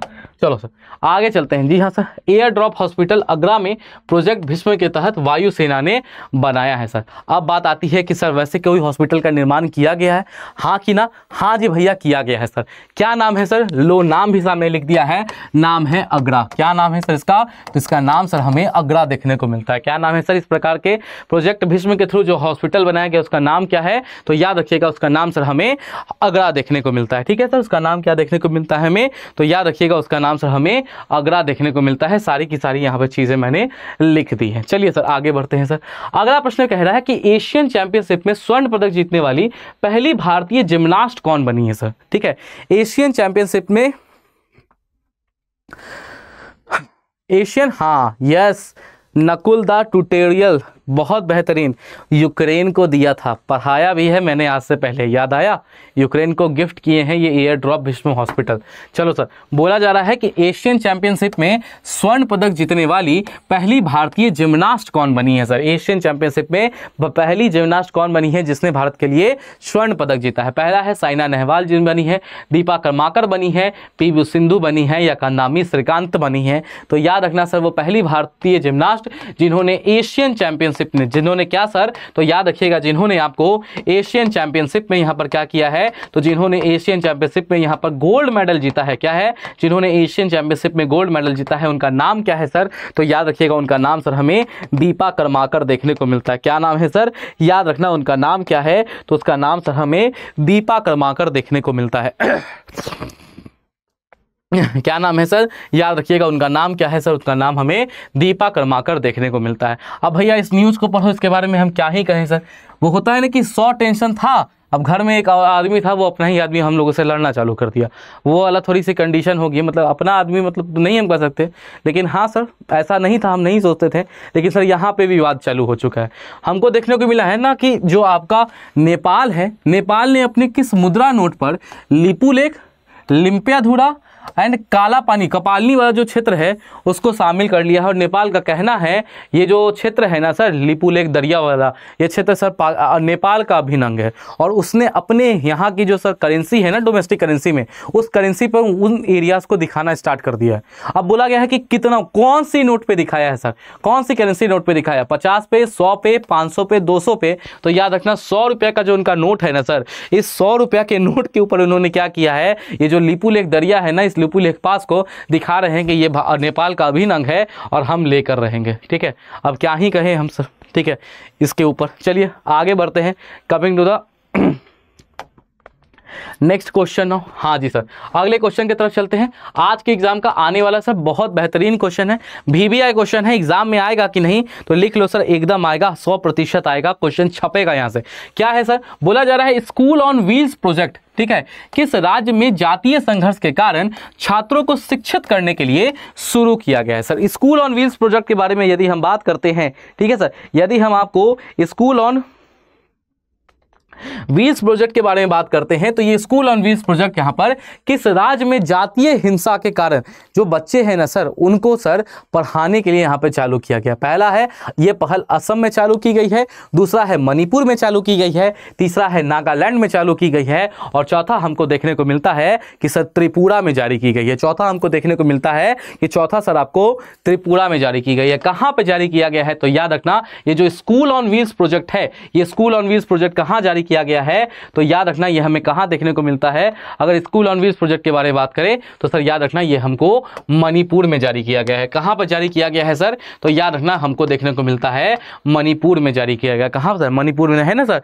बात आती है क्यों जल रहा है मणिपुर, तो वैसे कंडीशन में एक यहां पर एक खास पहल है जो एग्जाम के लिए इंपॉर्टेंट है, स्कूल ऑन व्हील्स प्रोजेक्ट। वहां पे देखने को मिला है कि बच्चों की जो पढ़ाई है वो प्रभावित नहीं हो, उसके लिए यहां पर एक अलग से प्रोजेक्ट मिशन मोड में लॉन्च हुआ है। क्या नाम है सर, वो नाम हमको देखने को मिलता है school on wheels project. Rockstar कह रहा है सर को हंसी आ रही है, आज बहुत खुश लग रहे हैं, मतलब क्या चाहते हो सर, हाँ क्या चाहते हो बेटा बताओ तो। चलिए सर आगे बढ़ते हैं, coming to the next question. हाँ जी सर, खुशी इसलिए मिल रही है कि आज एक भी क्वेश्चन ऐसा नहीं है जो हम काटने को हमको मन करे सर, एक एक क्वेश्चन ना चुन चुन करना है तुम लोगों के लिए। अगला क्वेश्चन क्या है, अगला क्वेश्चन कह रहा है कि NASA launch the Magellan mission to which planet. Sir जी हाँ, नासा ने अभी हाल ही में मैगेलन मिशन लॉन्च किया है। सर क्या किया है नासा ने, नासा हमको देखने को मिल रहा है कि नासा ने अभी यहाँ पर मैगेलन मिशन जारी किया है। और ये जो मैगेलन मिशन है, ये मैगेलन मिशन सर आपको किससे संबंधित है, कौन से ग्रह से संबंधित है सर, किस प्लैनेट पे शोध करेगा सर, किस प्लैनेट का शोध मिशन यहां पर देखने को मिलता है सर। प्लैनेट मार्स का है सर, वीनस का है, मरकरी का है या सैटर्न का है। तो याद रखना कल की क्लास पढ़ाए थे ना, कल के क्लास में, कल सुबह 8 से 9 डेली करंट अफेयर्स सर, 8 से 9 डेली करंट अफेयर्स में हम पढ़ाए थे ना कि भारत की तरफ से हमको क्या है सर, शुक्रयान के बारे में कल हम आपको पढ़ाए थे। क्या है सर, वीनस ऑर्बिटर मिशन जिसको हम कहते हैं सर। क्या sir, Venus orbiter mission, Bharat का जो वीनस का मिशन है वो कब लॉन्च होने वाला है सर। ये भारत के वीनस ऑर्बिटर मिशन को सर 2 दिन पहले ही मंजूरी मिली है कैबिनेट से। कब लॉन्च होगा सर, तो याद रखना ये हमको देखने को मिलता है सर 2028 में लॉन्च होगा। याद रखिएगा नासा का जो वीनस मिशन है उसका नाम क्या है, तो ध्यान रखना जो नासा का जो वीनस मिशन है सर, ध्यान रखिएगा जो नासा का हमें वीनस मिशन देखने को मिलता है उस वीनस मिशन का नाम क्या है, तो उस वीनस मिशन का नाम सर हमें मैगेलन देखने को मिलता है। क्या नाम है सर उस वीनस मिशन का, तो याद रखिएगा नासा के उस मिशन का नाम हमें मैगेलन मिशन देखने को मिलता है। डन, क्या नाम है, जी हाँ क्या नाम है उनका, तो उनका नाम सर हमें मैगेलन मिशन यहाँ पर क्या है, तो मैगेलन मिशन देखने को मिलता है। नासा ने शुक्र ग्रह के लिए मैगेलन मिशन को लॉन्च कर दिया है सर, ठीक है, क्या है तो यहाँ पर लॉन्च कर दिया है, देख लीजिएगा सर। आगे बढ़ते हैं, ज़्यादा वेट नहीं करना है। अगला है कि संयुक्त राज्य अमेरिका ने किस रासायनिक एजेंट के उपयोग का रूस के ऊपर आरोप लगाया है सर। उतना इंपॉर्टेंट नहीं है, हो सकता है आउटसाइड चांस है, कभी कभी जहरीला प्रश्न है ना, गलती से बीपीएससी पूछ देता है, हम नहीं पूछते हैं करंट अफेयर में जहरीला प्रश्न, बीपीएससी पूछ देता है, ठीक है। मेरे पे इल्जाम मत लगाना कि आप लेकर आते हैं जहरीला, यहाँ पे जहरीला वाला सीरीज अलग से चलता है। मैं सोच रहा हूँ पॉलिटी वाली क्लास का नाम चेंज करवा के जहरीले प्रश्नों की श्रृंखला रखवा देता हूँ, ठीक है। यहाँ याद रखना इस प्रकार का प्रश्न कह सकता है। और ये जहर का आरोप सर अमेरिका ने किसके ऊपर लगाया था, किस प्रकार के जहर का, तो पहला ऑप्शन है सल्फर मस्टर्ड का प्रयोग कर रहा है, दूसरा है सीरीन गैस का प्रयोग किया गया है, तीसरा है क्लेरोपिक्रीन का प्रयोग किया किया गया है या फोस्गीन गैस का प्रयोग किया गया है रूस के द्वारा यूक्रेन के ऊपर? तो याद रखना एक चीज हमें देखने को मिलता है, यूएसए ने काफी ज्यादा आरोप लगाया था कि यहां पर क्या प्रयोग कर रहा है, तो क्लोरोपाइरीन का प्रयोग किया जा रहा है। किसका प्रयोग किया जा रहा है? तो यहां पर हमको देखने को मिलता है कि रूस ने क्लोरोपाइरीन का क्या है, तो यूक्रेन के ऊपर क्या है, यहां पे क्लोरोपाइरीन का प्रयोग यहां पर यूक्रेन के ऊपर किया है। ठीक है, हाँ वहाँ है नाग नागिन वाला है वहाँ पे। ठीक है सर, चलिए सर आगे बढ़ते हैं, अगले क्वेश्चन के ऊपर चलते हैं। सर एग्जाम में ना छपने वाला प्रश्न है, हम कुछ नहीं कर सकते हैं सर, और अब मेरे पर भरोसा नहीं है ना, तो अभी हाल ही में जो पेपर हुआ है ना, जैसे उत्तराखंड में हुआ था सर, हमको देखने को मिलता है सर हरियाणा उत्तराखंड में हुआ था, एमपी में हुआ था, प्रश्न आए हैं सर, आए हैं 2024 के एग्जाम में। सर बोला गया है कि 2024 का ना सर जो हमको बुकर पुरस्कार है वो किसको ने जीता है? तो पहला तो आंसर यही है, किसने जीता है सर? कैरोस ने जीता है। किसने जीता है सर 2024 का बुकर पुरस्कार? याद रखना ये 2024 का बुकर पुरस्कार यहाँ पे सर आपको कैरोस ने जीता है। हाँ सर मान गए। अब बात आती है कि किस किताब के लिए मिला है सर, ये तो बता दो। ठीक है, कैरोस को मिला है मान गए सर, लेकिन कैरोस को किस पुरस्कार के लिए मिला है? तो याद रखना किस किताब के लिए मिला है, तो याद रखना कैरोस जो किताब है सर, इस किताब के लिए मिला है कैरोस को। और किसने लिखा है, सॉरी सर किसने लिखा है, तो याद रखना जेनी अर्पेनपेक ने लिखा है। किसने लिखा है सर? याद रखिएगा किसने लिखा है, तो जेनी अर्पेनपेक ने लिखा है। That is option number B क्या होगा सर? ऑप्शन नंबर बी हमारी इस प्रश्न का राइट आंसर हो जाएगा। क्या होगा सर? ऑप्शन नंबर बी हमारी इस प्रश्न का राइट आंसर हो जाएगा। चलिए सर आगे चलते हैं सर। अगला प्रश्न है कि सर भारत ने किस देश से MQ-9B प्रीडेटर ड्रोन खरीदे हैं सर? हाल ही में हमको देखने को मिलता है कि भारत ने प्रीडेटर ड्रोन्स खरीदे। प्रीडेटर ड्रोन्स का मतलब क्या होता है? वो ऐसे है सर, यहाँ पर टारगेट है, ये ड्रोन है, ये जाएगा मारेगा इस टारगेट को और खुद भी नष्ट हो जाएगा। जो आत्मघाती ड्रोन होते हैं ना सर, ये आत्मघाती ड्रोन भारत ने कहां से परचेज किए हैं सर? रूस से किया है, फ्रांस से किया है, ठीक है, रूस से किया है, फ्रांस से किया है, अमेरिका से किया है, या फिर सर आपको इजराइल से किया है। ये जो प्रीडेटर ड्रोन्स है, ये प्रीडेटर ड्रोन्स भारत ने कहां से खरीदे हैं? तो याद रखना प्रीडेटर्स ड्रोन भारत को किसने दिए हैं सर? दिए नहीं सर, भारत ने किससे खरीदे हैं? तो भारत ने MQ-9B जो है वो प्रीडेटर ड्रोन्स है, भारत ने कहां से खरीदे हैं? तो भारत ने आपको सर अमेरिका से खरीदे हैं। कहां से खरीदे हैं भारत ने? तो याद रखिएगा भारत ने आपको ये जो प्रीडेटर ड्रोन्स है, ये प्रीडेटर ड्रोन सर भारत ने आपको अमेरिका से खरीदे हैं। ठीक है सर, आइए आगे बढ़ते हैं। देख सकते हैं सर क्या है सर, जो तमिलनाडु और उत्तर प्रदेश में यहाँ पे इसको तैनात कहां किया जाएगा? तो एक तो तमिलनाडु में रखा जाएगा और दूसरा क्या है, उत्तर प्रदेश में हमको देखने को मिलता है इसे तैनात किया जाएगा सर। हाँ जी सर, चलिए अच्छा इंपॉर्टेंट इंफॉर्मेशन है। क्या है कि sir which organization has presented the report water for shared prosperity? Sir मैंने कहा है कि रिपोर्ट वगैरह के ऊपर प्रश्न आते हैं। कल भी मैंने ग्लोबल फाइनेंशियल स्टेबिलिटी रिपोर्ट जो IMF के द्वारा रिलीज हुआ होता है वो करवाया था। आज देखने को मिलता है सर एक नई रिपोर्ट है, इस रिपोर्ट का नाम है वाटर फॉर शेयर्ड प्रोस्पेरिटी। क्या नाम है सर इस रिपोर्ट का? इस रिपोर्ट का नाम देखने को मिलता है sir water for shared prosperity. Sir ये जो water for shared prosperity report है ये किसके द्वारा जारी किया गया है? संयुक्त राष्ट्र के द्वारा जारी किया गया है, विश्व स्वास्थ्य संगठन के द्वारा जारी किया गया है सर। यहाँ पर याद रखना विश्व स्वास्थ्य संगठन के द्वारा जारी किया गया है सर, विश्व बैंक के द्वारा जारी किया गया है, या अंतर्राष्ट्रीय जल संगठन के द्वारा जारी किया गया है, या फिर आपको अंतर्राष्ट्रीय जल संगठन के द्वारा जारी किया गया है? तो याद रखना इसके द्वारा नहीं किया गया है, नहीं फंसना यहाँ पे, किसके द्वारा किया गया है? तो याद रखना ये जो रिपोर्ट है ना, ये रिपोर्ट हमको देखने को मिलती है कि ये रिपोर्ट सर आपको वर्ल्ड बैंक के द्वारा जारी की गई है। किसके द्वारा जारी की गई है ये रिपोर्ट? तो याद रखना ये जो रिपोर्ट है आपको, ये report yes Prince Tiwari accent, ये रिपोर्ट किसके द्वारा जारी की गई है सर? तो याद रखना ये जो रिपोर्ट है, ये रिपोर्ट आपको सर वर्ल्ड बैंक के द्वारा क्या की गई है? तो वर्ल्ड बैंक के द्वारा जारी की गई है। आओ थोड़ा सा देखते। विश्व बैंक ने वाटर फॉर शेयर्ड प्रोस्पेरिटी को 10वें विश्व जल सम्मेलन में बाली इंडोनेशिया में प्रस्तुत किया है। यह भी एक क्वेश्चन हो सकता है कि विश्व जल सम्मेलन जो है इस बार वो कहाँ हुआ है सर? तो याद रखना वो इंडोनेशिया यानी कि बाली में हुआ है। कहाँ पर हुआ है सर? तो याद रखिएगा जो विश्व जल सम्मेलन है, वर्ल्ड वाटर जो कन्वेंशन है, ठीक है, वो कहाँ पे हुआ है? वाटर कॉन्फ्रेंस, वो हमको इंडोनेशिया में हुआ है। इस रिपोर्ट में साझी समृद्धि को समान विकास के रूप में परिभाषित किया गया है सर। देख लीजिएगा 2022 में 157 मिलियन लोगों के पास सुरक्षित पीने का पानी नहीं था। 2011 मिलियन लोग बुनियादी स्वच्छता से भी वंचित रहे, यानी कि जो कंडीशन है वो कंडीशन खराब होती है सर। और वैसे ही सर मैंने आपको पढ़ाया था सर कि एक और रिपोर्ट निकली है, उसने कहा है कि 2050 तक सबसे ज्यादा खराब जल संकट से कौन ग्रसित होगा? तो याद रखना इसमें नाम होगा किसका सर? तो इसमें नाम होगा सर आपको भारत का। कौन ग्रसित होगा? तो भारत रहेगा सर। चलिए सर आगे चलते हैं, अगले क्वेश्चन की तरफ तरफ चलते हैं। अगला क्वेश्चन पूछ रहा है कि 77 which award was given to Indian film Sunflower at 77 Cannes film festival. Sir Cannes film festival 77वें में भारतीय एक फिल्म है, उस फिल्म का नाम सर हमें सनफ्लावर देखने को मिलता है सर। क्या नाम है सर? एक भारतीय फिल्म है, वो भारतीय फिल्म का नाम क्या है सर? तो हमें सनफ्लावर देखने को मिलता है। यहां पर उसको क्या पुरस्कार मिला? पहला है गोल्डन पाम मिला है सर, सिल्वर लाइनिंग अवार्ड मिला है, सिनेफे अवार्ड मिला है, या उसको बेस्ट फिल्म का अवार्ड मिला है। तो सर बेस्ट फिल्म का तो अवार्ड मिलेगा नहीं सर, किसको मिला है सर? सर बेस्ट अभिनेत्री का अवार्ड तो हम देख चुके हैं सर, अनन्या सेन गुप्ता को मिल चुका है सर। किसके लिए मिला है? सेमलेस के लिए मिला है। यहाँ पे सर आपको सनफ्लावर को क्या मिला है? तो याद रखना सनफ्लावर को हमको देखने को मिलता है, क्या मिला है सर? तो सनफ्लावर को हमको देखने को मिलता है सिनेफे अवार्ड मिला है। क्या मिला है सर?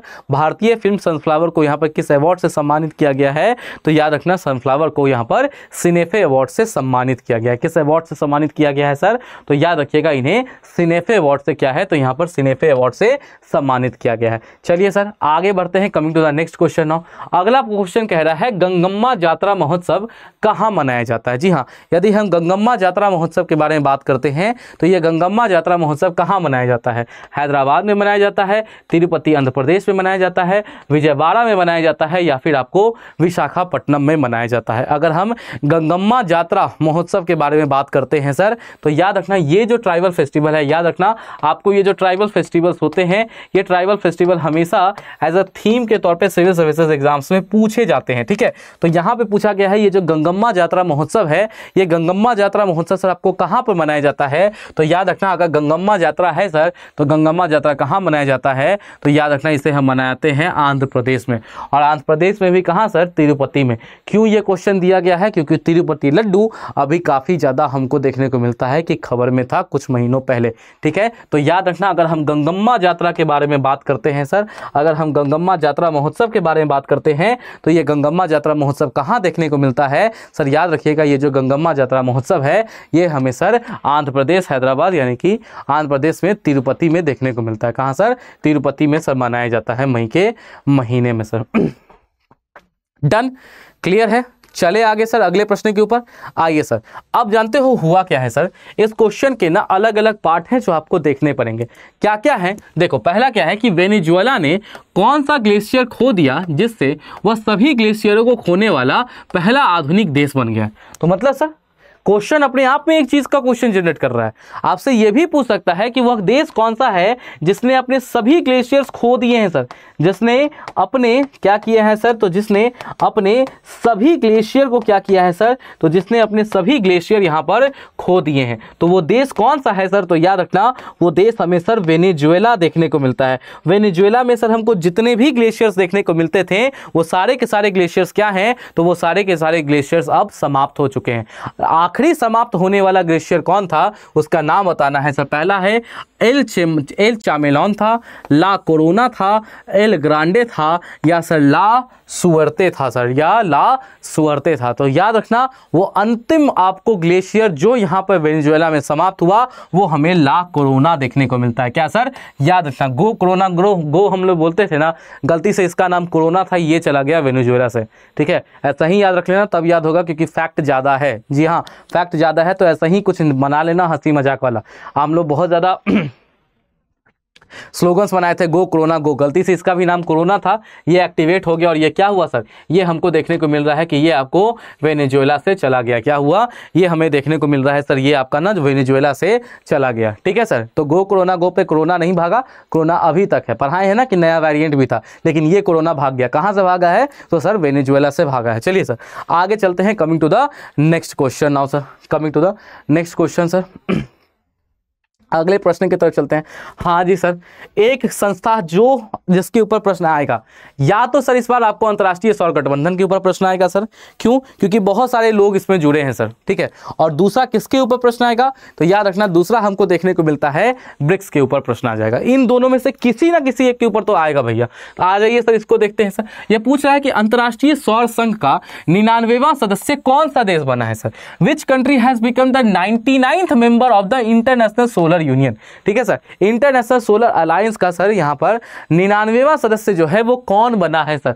फ्रांस बना है, भारत बना है, स्पेन बना है, जर्मनी बना है। सर भारत कैसे बन सकता है? भारत और फ्रांस ने तो इसको चालू ही किया है सर, इंडिया और फ्रांस ने चालू किया है सर। कौन ने चालू किया है सर? इंडिया और फ्रांस ने किया है। कब किया है? तो सर याद रखना वो हमको COP 21 में देखने को मिलता है, 2015 में। कहाँ सर? COP 21 2015 में देखने को मिलता है। इसका हेडक्वार्टर कहाँ है सर? तो याद रखना इसका हेडक्वार्टर सर हमें गुरुग्राम में देखने को मिलता है। कहाँ है हेडक्वार्टर? तो हेडक्वार्टर इंडिया में देखने को मिलता है, गुरुग्राम में है सर। सर 99वां सदस्य कौन बना है सर? 99वां कौन बना था? तो याद रखना, जी हाँ बहुत बेहतरीन आंसर कर रहे हैं सर। 99वां कौन बना है? तो याद रखना 99वां आपको कौन बना है? 99वां बना है स्पेन। सर अब तो 104वां भी बन गया सर। कौन बना है 104वां? तो याद रखना 104वां हमको देखने को मिलता है, आर्मेनिया बना है। कौन बना है सर 104वां? तो याद रखना 104वां सदस्य कौन है? तो ध्यान रखिएगा, अगर हम 104वें सदस्य के बारे में बात करते हैं तो ये सर हमें आर्मेनिया देखने को मिलता है, ठीक है। आर्मेनिया देखने को यहां पर मिलता है। डन। आइए सर आगे बढ़ते हैं। Coming to the next question now sir. अगले प्रश्न की तरफ चलते हैं। अगला प्रश्न यहाँ पे क्या पूछ रहा है सर? अगला प्रश्न पूछ रहा है सर, एक भी प्रश्न काटने वाला नहीं है। बहुत देर से नहीं लिख रहे हैं तो तुम लोग बोलता होगा कि सर छपने वाला प्रश्न नहीं है, लगता है आज क्लास से चले जाते हैं। नहीं सर, लो हैशटैग छपने वाला प्रश्न लिख देते हैं और डिस्क्लेमर में डाल दे रहे हैं सारा प्रश्न छपने वाला, बहुत मेहनत से निकाले हैं, ठीक है। क्या है सर? बोला जा रहा है कि तिरुवनंतपुरम अंतर्राष्ट्रीय हवाई अड्डा भारत का पहला, देखो पहला लग गया, पहला हवाई अड्डा है जिसने कौन सा सम्मान प्राप्त हुआ है सर? कौन सा चीज यहाँ पर जो हमको देखने को मिल रहा है? तिरुवंत एयरपोर्ट जो है, जो तिरुवनंतपुरम इंटरनेशनल एयरपोर्ट है, जिसने यहाँ पर आपको जीता है। पहला है क्लीननेस अवार्ड जीता है उसने ग्रीन एयरपोर्ट अवार्ड जीता है sir, zero waste to landfill award जीता है सर, या इको फ्रेंडली एयरपोर्ट अवार्ड जीता है सर? क्या चीज का अवार्ड है जो अभी आपको, जो तिरुवनंतपुरम हवाई अड्डा है, उस तिरुवनंतपुरम हवाई अड्डे ने अभी हाल ही में हमको देखने को मिल रहा है कि उसने सर आपको यहाँ पे कौन सा अवार्ड जीता है? जी हाँ, उसने सर हाल ही में यहाँ पर आपको कौन सा अवार्ड जीता है? तो याद रखना तिरुवनंतपुरम भारत का वो पहला हवाई अड्डा है जिसे जीरो टू क्या है सर? जीरो वेस्ट टू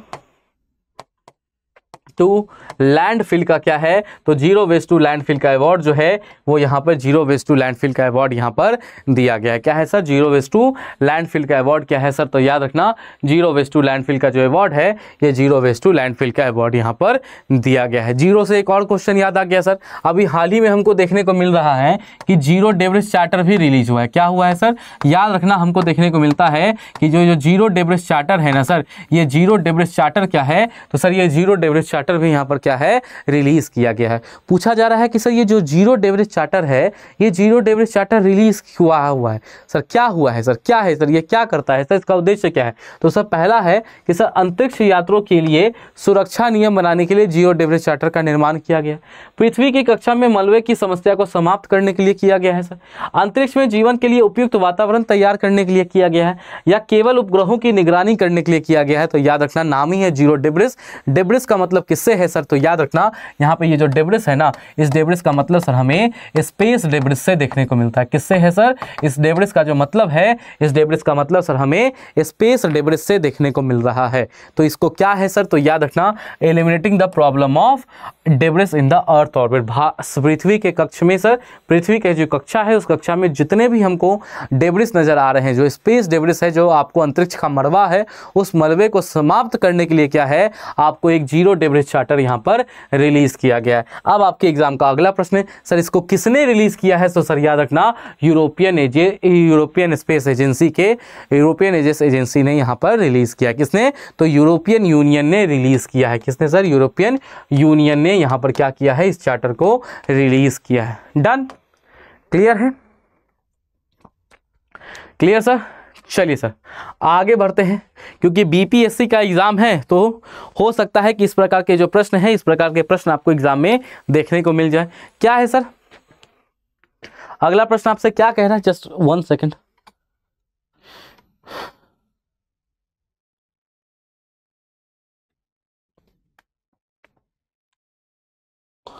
अगले प्रश्न की तरफ चलते हैं सर। अगला प्रश्न सर आपसे क्या कह रहा है? अगला प्रश्न कह रहा है कि which postage stamp is associated with the celebration of the 258 foundation day of Patna GPO. ठीक है sir, Patna grand post office जो है ना सर, पटना जीपीओ का ना 250वां स्थापना दिवस यहाँ पर हुआ है। तो उसके यहाँ पर जश्न में सर, उसके जश्न को बनाने के लिए कौन से डाक टिकट जो है यहाँ पर वो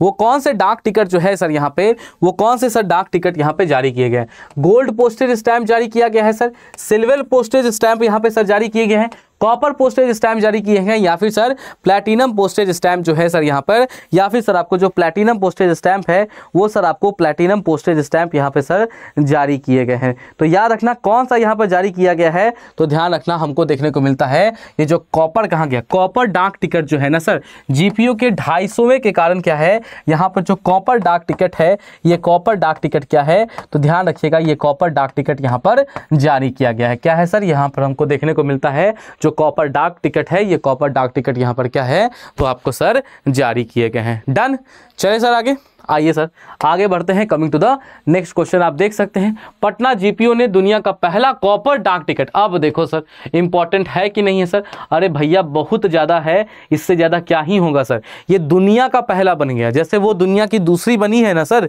ठीक है, माउंट एवरेस्ट फतह करने वाली, ये क्या है सर, ये दुनिया का पहला बन गया है जिसने कॉपर डाक टिकट यहाँ पर क्या किए हैं, जारी किए गए हैं। ठीक है सर, डाक टिकट तो 1774 में जारी किया गया था और इसका महत्व डाक इतिहास में महत्वपूर्ण क्या है तो माना जाता है।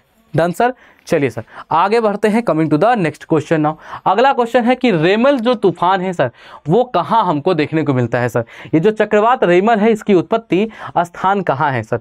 रेमल तूफान अरब सागर में आया था, बंगाल की खाड़ी में आया था, अंडमान सागर में आया था, या सर आपको हिंद महासागर में आया था? ठीक है, अंडमान महासागर में आया था सर, या फिर सर आपको हिंद महासागर में आया था, कहाँ आया था? ये जो सर रेमल तूफान है, ये रेमल तूफान सर हमें कहाँ देखने को मिलता है? तो याद रखना इसकी उत्पत्ति कहाँ से होती है, तो सर याद रखना इसकी उत्पत्ति सर हमें बंगाल की खाड़ी में देखने को मिलता है। ये जो रेमल तूफान है इसकी उत्पत्ति कहाँ हमें देखने को मिलती है, तो ध्यान रखिएगा सर इसकी जो उत्पत्ति है, इसकी उत्पत्ति सर हमें बंगाल की खाड़ी में देखने को मिलती है। कहाँ देखने को मिलती है सर, तो याद रखना इसकी उत्पत्ति सर हमें बंगाल की खाड़ी में देखने को मिलती है। रेमल ओमान द्वारा दिया गया नाम है। अगला क्वेश्चन सर कि जो रेमल तूफान आया था सर, इस रेमल तूफान की जो नाम है सर, ये नाम किसने दिया है सर? तो याद रखना ये जो रेमल नाम है, इस रेमल नाम को किसने दिया है, तो ध्यान रखिएगा ये जो रेमल नाम है, ये रेमल नाम सर आपको ओमान ने दिया। किसने दिया है सर, तो याद रखिएगा ये नाम यहाँ पर किसके द्वारा दिया गया है, तो रेमल नाम यहाँ पर सर ओमान द्वारा दिया गया है। चलिए सर आगे बढ़ते हैं।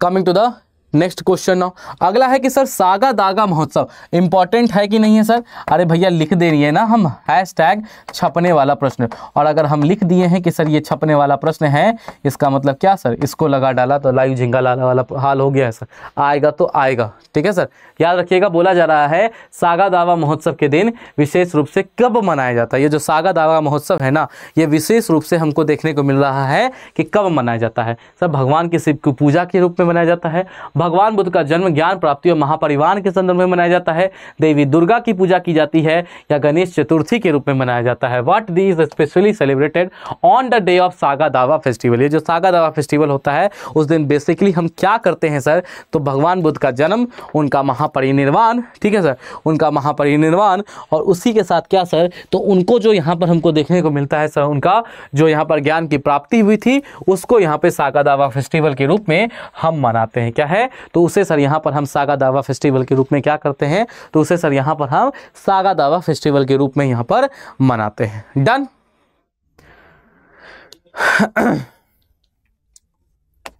चलिए सर आगे बढ़ते हैं, देख सकते हैं कहाँ, हाँ एक और प्रश्न आ सकता है कि सर ये सागा दागा महोत्सव कहाँ मनाया जाता है? तो याद रखना ये सागा दागा महोत्सव आपको सर सिक्किम में मनाया जाता है। कहाँ मनाया जाता है सागा दागा? तो ये सर हमको सिक्किम में देखने को मिलता है। क्या सर, तो ये आपको सर सिक्किम में मनाया जाता है। हाँ जी सर, चलो सर अगले क्वेश्चन की तरफ चलते हैं सर।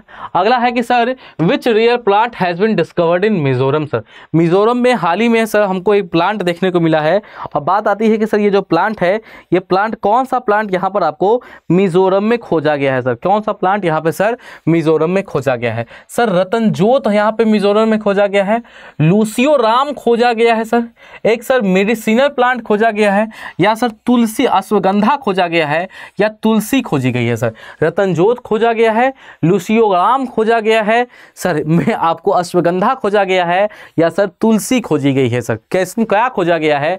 तो याद रखना हमको क्या है सर, मिजोरम में हमें एक रेयर प्लांट स्पीसीज मिली है नई तौर पे, और उसका नाम क्या है? उसका नाम सर लूसियो राम है सर। उसका नाम क्या है सर? उसका नाम सर हमें लूसियो राम है। देखो सर, अब देख लेना सर, यहाँ पे राम लगा हुआ है तो राम से कुछ ना अपने निमोनिक बना लेना, जिससे तो आपको याद रहे, ठीक है सर? उतना नहीं है कि आ सकता है, आउटसाइड चांसेस क्वेश्चन के आने का थोड़ा सा देख लीजिएगा। आउटसाइड क्वेश्चन से याद आया तो जल्दी से बताओ तो, वो विश्व का वो कौन सा ऐसा पहला देश है, थोड़ा कमेंट करना, विश्व का कौन सा ऐसा पहला देश है जिसने अपने सारे ग्लेशियर को खो दिया है सर? नाम क्या है सर?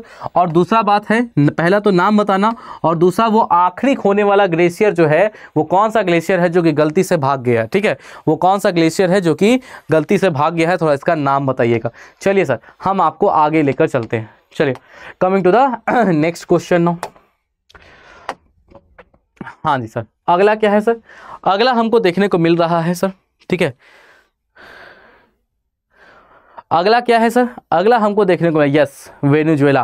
किरण यादव कह रही है कोरोना। अरे थोड़ा सा याद रखना, कोरोना का स्पेलिंग के से नहीं सी से है, ठीक है? उसको तुम पूरा कोविड-19 नहीं बनाओ। हाँ, गो कोरोना, गो से कोरोना नहीं भागा, लेकिन गलती से वेनेजुएला का ग्लेशियर जो था वो एक्टिवेट हो गया, वो भाग गया, और वेनेजुएला को टैग दिलाया गया कि वे विश्व का पहला ऐसा देश है जिसने अपने जलवायु परिवर्तन के कारण सारे ग्लेशियर्स को खो दिए। आ जाओ सर, अगला से चलते हैं सर। कर्नाटक में हमको सर एक रॉकेट स्ट्रक्चर मिला है सर। बात किया जाता है कि सर वो किस युग से संबंधित है सर? कर्नाटक में जो हमको रॉकेट स्ट्रक्चर अभी देखने को मिला है, ये रॉकेट स्ट्रक्चर पूछा जा रहा है कि सर ये रॉकेट स्ट्रक्चर किस युग से संबंधित है सर? आयरन एज से, स्टोन एज से, वैदिक एज से, या मेडिवल पीरियड? किससे है सर? ये लॉ से है, पाषाण युग से है, वैदिक एज से है, या मध्यकालीन युग से यहाँ पर संबंधित है? किससे संबंधित है? तो कर्नाटक में जो अभी एक रॉकेट स्ट्रक्चर हमको देखने को मिला है, वो रॉकेट स्ट्रक्चर का जो सर हमको काइंड ऑफ क्या हम कहते हैं, रिलेशन जो है वो किस एज से निकाला जा रहा है, वो किस एज से संबंधित है? तो याद रखना, उसका संबंध हमें पाषाण काल से देखने को मिलता है। किससे देखने को मिलता है? उसका एज सर हमें स्टोन एज से, यानी कि पाषाण काल से। क्या सर? उसका पाषाण काल से देखने को मिलता है। ये टैगलाइन जिया ने अच्छा बनाया है, कौन लेगा कोरोना @ ले कोरोना ले। चलो गुड, अच्छा लाइन है। चलो आगे बढ़ते हैं, coming to the next question. Now अगले प्रश्न की तरफ चलते हैं। अगला प्रश्न यहाँ पे देख लेना सर। हाँ, अगला प्रश्न है सर, बहुत ज़्यादा इंपॉर्टेंट है, वेरी वेरी इंपॉर्टेंट है, आएगा सर। क्या है सर? VVI प्रश्न है, और ये जो एग्जाम में है ना निश्चित तौर पर आ जाएगा। बोला गया है कि where has the new branch of Nile river Arhamat branch has been discovered. ठीक है सर, नील नदी है ना सर, ठीक है, हम कहते हैं ना नील नदी है सर। नाइल नदी जो है उसकी एक नई शाखा अहरमात कहाँ खोजी गई है सर? नील नदी की जो एक नई शाखा अहरमात हमें देखने को मिलता है, ये अहरमात सर आपको कहाँ खोजा गया है सर? इथोपिया में मिला है, सूडान में मिला है, इजिप्ट में मिला है, या सर आपको युगांडा में मिला है सर? या सर हमको देखने को मिलता है युगांडा में मिला है। कहाँ पर मिला है? तो याद रखना, ये जो हमें एक नई शाखा मिली है ना अहरमात, ये अहरमात नामक जो नई शाखा है, ये नई शाखा सर हमें कहाँ देखने को मिली है? तो ध्यान रखिएगा, ये नई शाखा सर हमें कहाँ मिली है सर? ये नई शाखा हमें मिस्र यानी कि इजिप्ट में देखने को मिला। कहाँ मिला है सर? ये नई शाखा इजिप्ट में देखने को मिला है। इसका नाम क्या है सर? तो इसका नाम हमें अहरमात ब्रांच देखने को मिला। क्या है सर? इसका नाम हमें सर अहरमत ब्रांच देखने को मिला है। अहरमत शाखा है सर। नील नदी की एक नई शाखा खोजी गई है, एक नया ब्रांच खोजा गया है, उस ब्रांच का नाम क्या है? अहरमत है। क्या नाम है सर उसका? अहरमत है। कहाँ पाया जाता है ये? तो याद रखना, ये हमको देखने को मिलता है मिस्र में पाया जाता है, यानी कि इजिप्ट में पाया जाता है। काफ़ी ज़्यादा महत्वपूर्ण है, वो सीधे आपसे क्या करेगा? वो सीधे पूछ देगा। यह खोज नील नदी के जल विभाजन और उसके प्रवाह के बारे में अधिक जानकारी प्रदान करती है। यह शाखा परिस्थिति के बदलाव, जलवायु और नदी के जल स्तर को समझने के लिए महत्वपूर्ण स्रोत हो सकता है। ठीक है, एक नया शाखा, एक नया ब्रांच, एक नई सहायक नदी या डिस्ट्रीब्यूटरी कह लो, वो हमको नील नदी के देखने को मिलती है सर।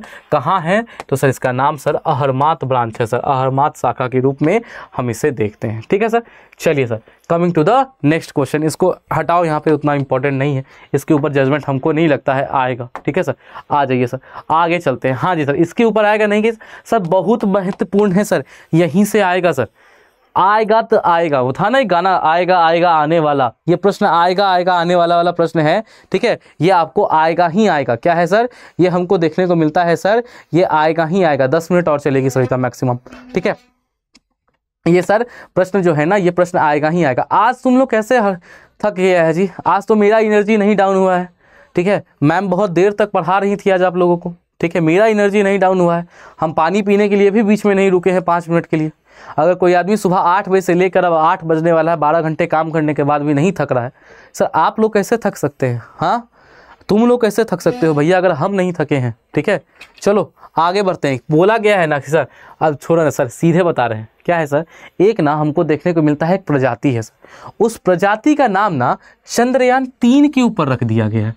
एक चीज़ की एक प्रजाति है और एक प्रजाति है सर, उस प्रजाति का नाम ना चंद्रयान 3 के ऊपर रख दिया। क्या रखा गया है? बैटिलिप्स चंदाइनी। क्या नाम रख दिया है?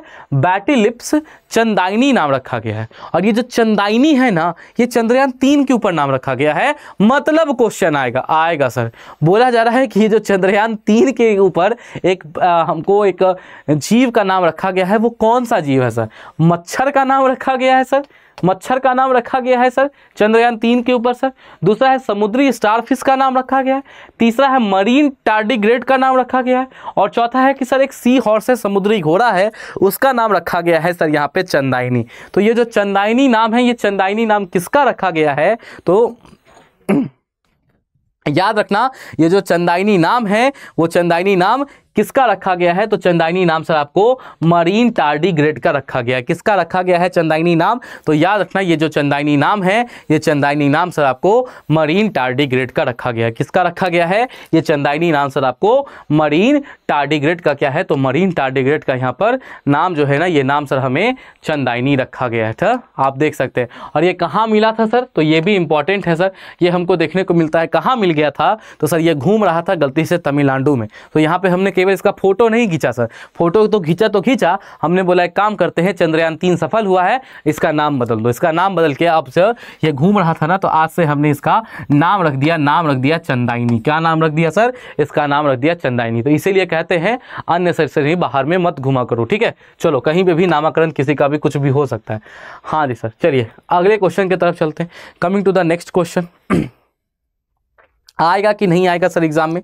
एकदम आएगा सर, पूछने वाला प्रश्न है और निश्चित तौर पर हमको देखने को मिलता है आएगा। बोला जा रहा है कि सर ब्लू होल अभी कहाँ डिस्कवर किया गया है? हाँ ब्लू होल, हाँ कहते हैं ना सर ब्लैक होल पढ़ाया था, मिल्की वे गैलेक्सी का सबसे बड़ा ब्लैक होल भी खोजा गया है।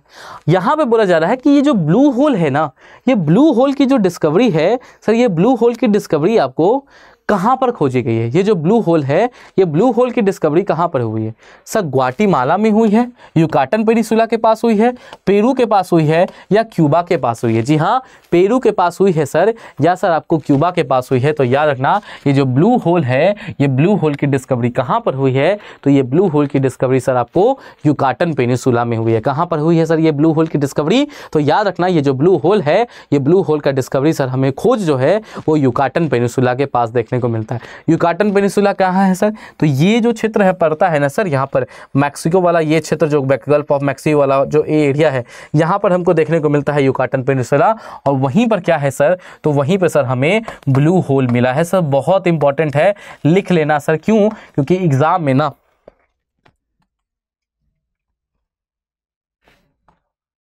एग्जाम में जो सर है, ये वाला जो प्रश्न है, ये प्रश्न हमको एग्जाम में निश्चित तौर पर आ जाएगा। चलिए सर, युकाटन पेनिसुला के पास ब्लू होल खोजा गया है। ब्लू होल एक गहरी समुद्री गड्ढे या जलाशय के रूप में जाना जाता है, जिसे अपनी अद्भुत नीली गहराई और पारदर्शिता के लिए पहचाना जाता है। यह विशेष रूप से बेलीज में पाया जाता है। हाँ जी सर, अब एकदम पूछ दिया जाए कि स्टेट का नाम बता दो कि कहाँ पर मिलेगा सर ये ब्लू होल, तो याद रखना, ये जो ब्लू होल है ना सर, बेलीज में पाया जाता है। कहाँ पर पाया जाता है सर? तो याद रखिएगा, बेलीज में पाया जाता है और यह एक प्रमुख डाइविंग स्थल है। मतलब क्या है सर, नीचे एक ऐसा होल बन गया है सर वाटर में, सर समुद्र में, जो नीचे आपको नजर आ रहा है सर, वो जो है ना वो सैलोनेस है, वो आपको नीचे उसका एरिया जो है वो नजर आ रहा है और यहाँ पे आप ना गोता वगैरह क्या है वो अच्छे तरीके से क्या है लगा सकते हैं। और यहाँ पे जो समुद्र के नीचे जो आपको शोध वगैरह करना है वो भी सर आपको क्या है सर, वो भी आप यहाँ पे काफी अच्छे तौर तरीके से क्या है तो आप शोध वगैरह भी यहाँ पर कर सकते हो। ठीक है सर। चलिए आगे बढ़ते हैं, coming to the next question now. ठीक है sir, coming to the next question. अगला प्रश्न यहाँ पर पूछ रहा है कि हाल ही में which regions coastal mangroves were recently classified as critically endangered by IUCN sir. ठीक है सर, तो IUCN के द्वारा किस क्षेत्र के मैंग्रोव्स को यहाँ पर क्रिटिकली इंडेंजर यहाँ पर क्या किया है, घोषित कर दिया गया है। तो किस क्षेत्र के सर, तो याद रखना एक तरफ तो हमको श्रीलंका देखने को मिलता है और दूसरी तरफ तमिलनाडु और मालदीव्स देखने को मिलता है। इन क्षेत्रों में जो सर हमको देखने को मिल रहा है सर, इन क्षेत्रों में सर आपको जो मैंग्रोव्स पाए जाते हैं सर, भारत के सदर्न कोस्ट के ऊपर जो मैंग्रोव्स हमको देखने को मिलते हैं, उन मैंग्रोव्स को क्रिटिकली इंडेंजर कर दिया गया है। मतलब सर ये इस परिस्थिति में जा चुके हैं जहां पे ये मैंग्रोव क्या है, ये मैंग्रोव अब आपको समाप्त हो सकते हैं। ठीक है, मैंग्रोव समाप्त हो सकते हैं। याद रखना मैंग्रोव्स के बारे में अगर हम बात करते हैं तो मैंग्रोव्स की एक खास कंडीशंस होती हैं कि अगर सी लेवल बढ़ता है तो ये क्या होते हैं, ये आपको एरियाज की तरफ क्या होते हैं, बढ़ने लगते हैं सर।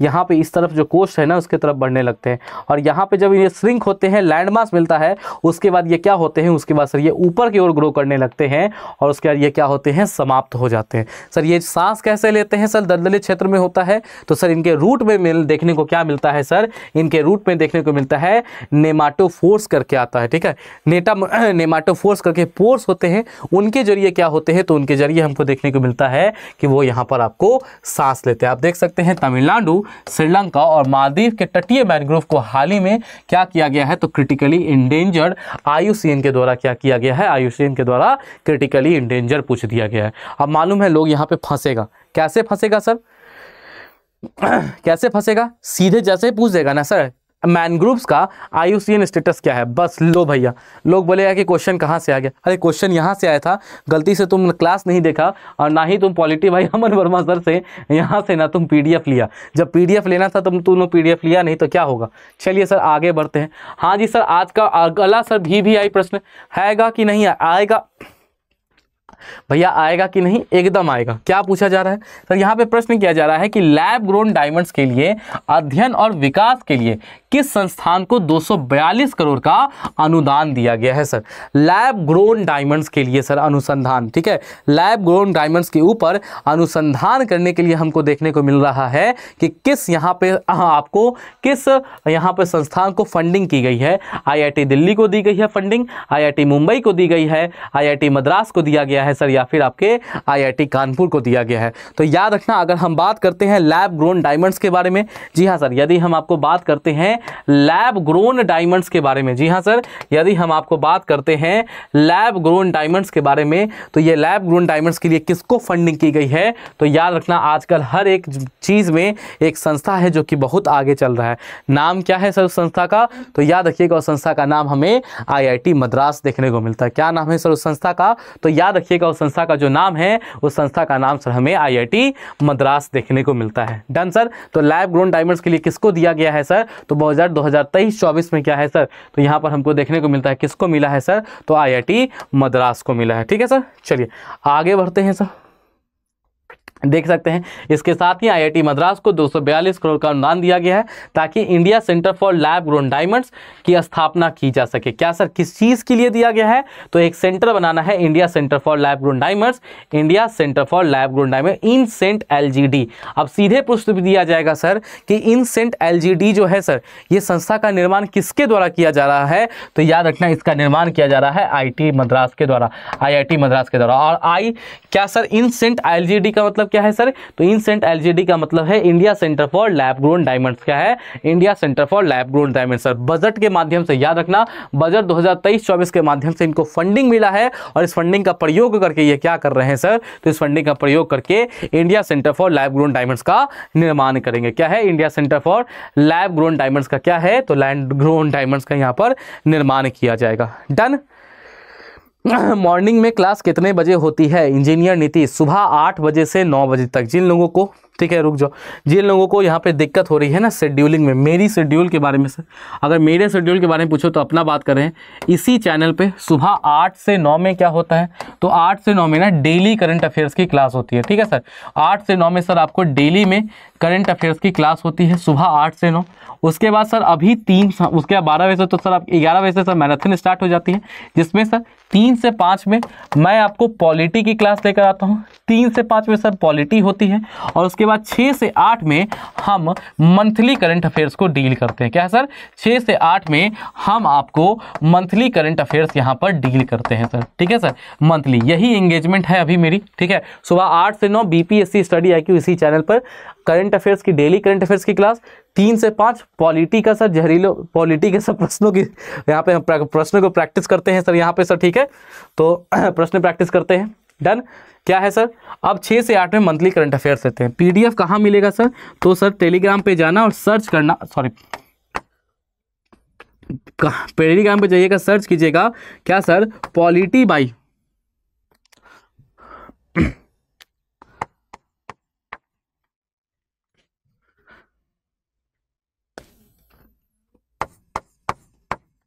क्या सर्च करना है, तो सर्च आपको करना है polity by Aman Verma sir. क्या सर्च करना है? Polity by Aman Verma sir. जैसे ही आप सर्च करेंगे आपको मेरा फोटो दिख जाएगा और वहां से ज्वाइन कर लेना। ठीक है, चलिए सर आगे बढ़ते हैं। Coming to the next question now sir.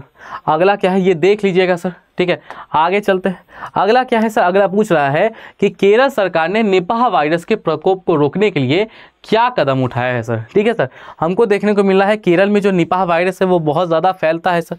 ठीक है सर, अरे क्लास खत्म नहीं हुआ है, रे क्लास खत्म नहीं हुआ है, तुम लोग क्या, चलो आगे चलते हैं सर।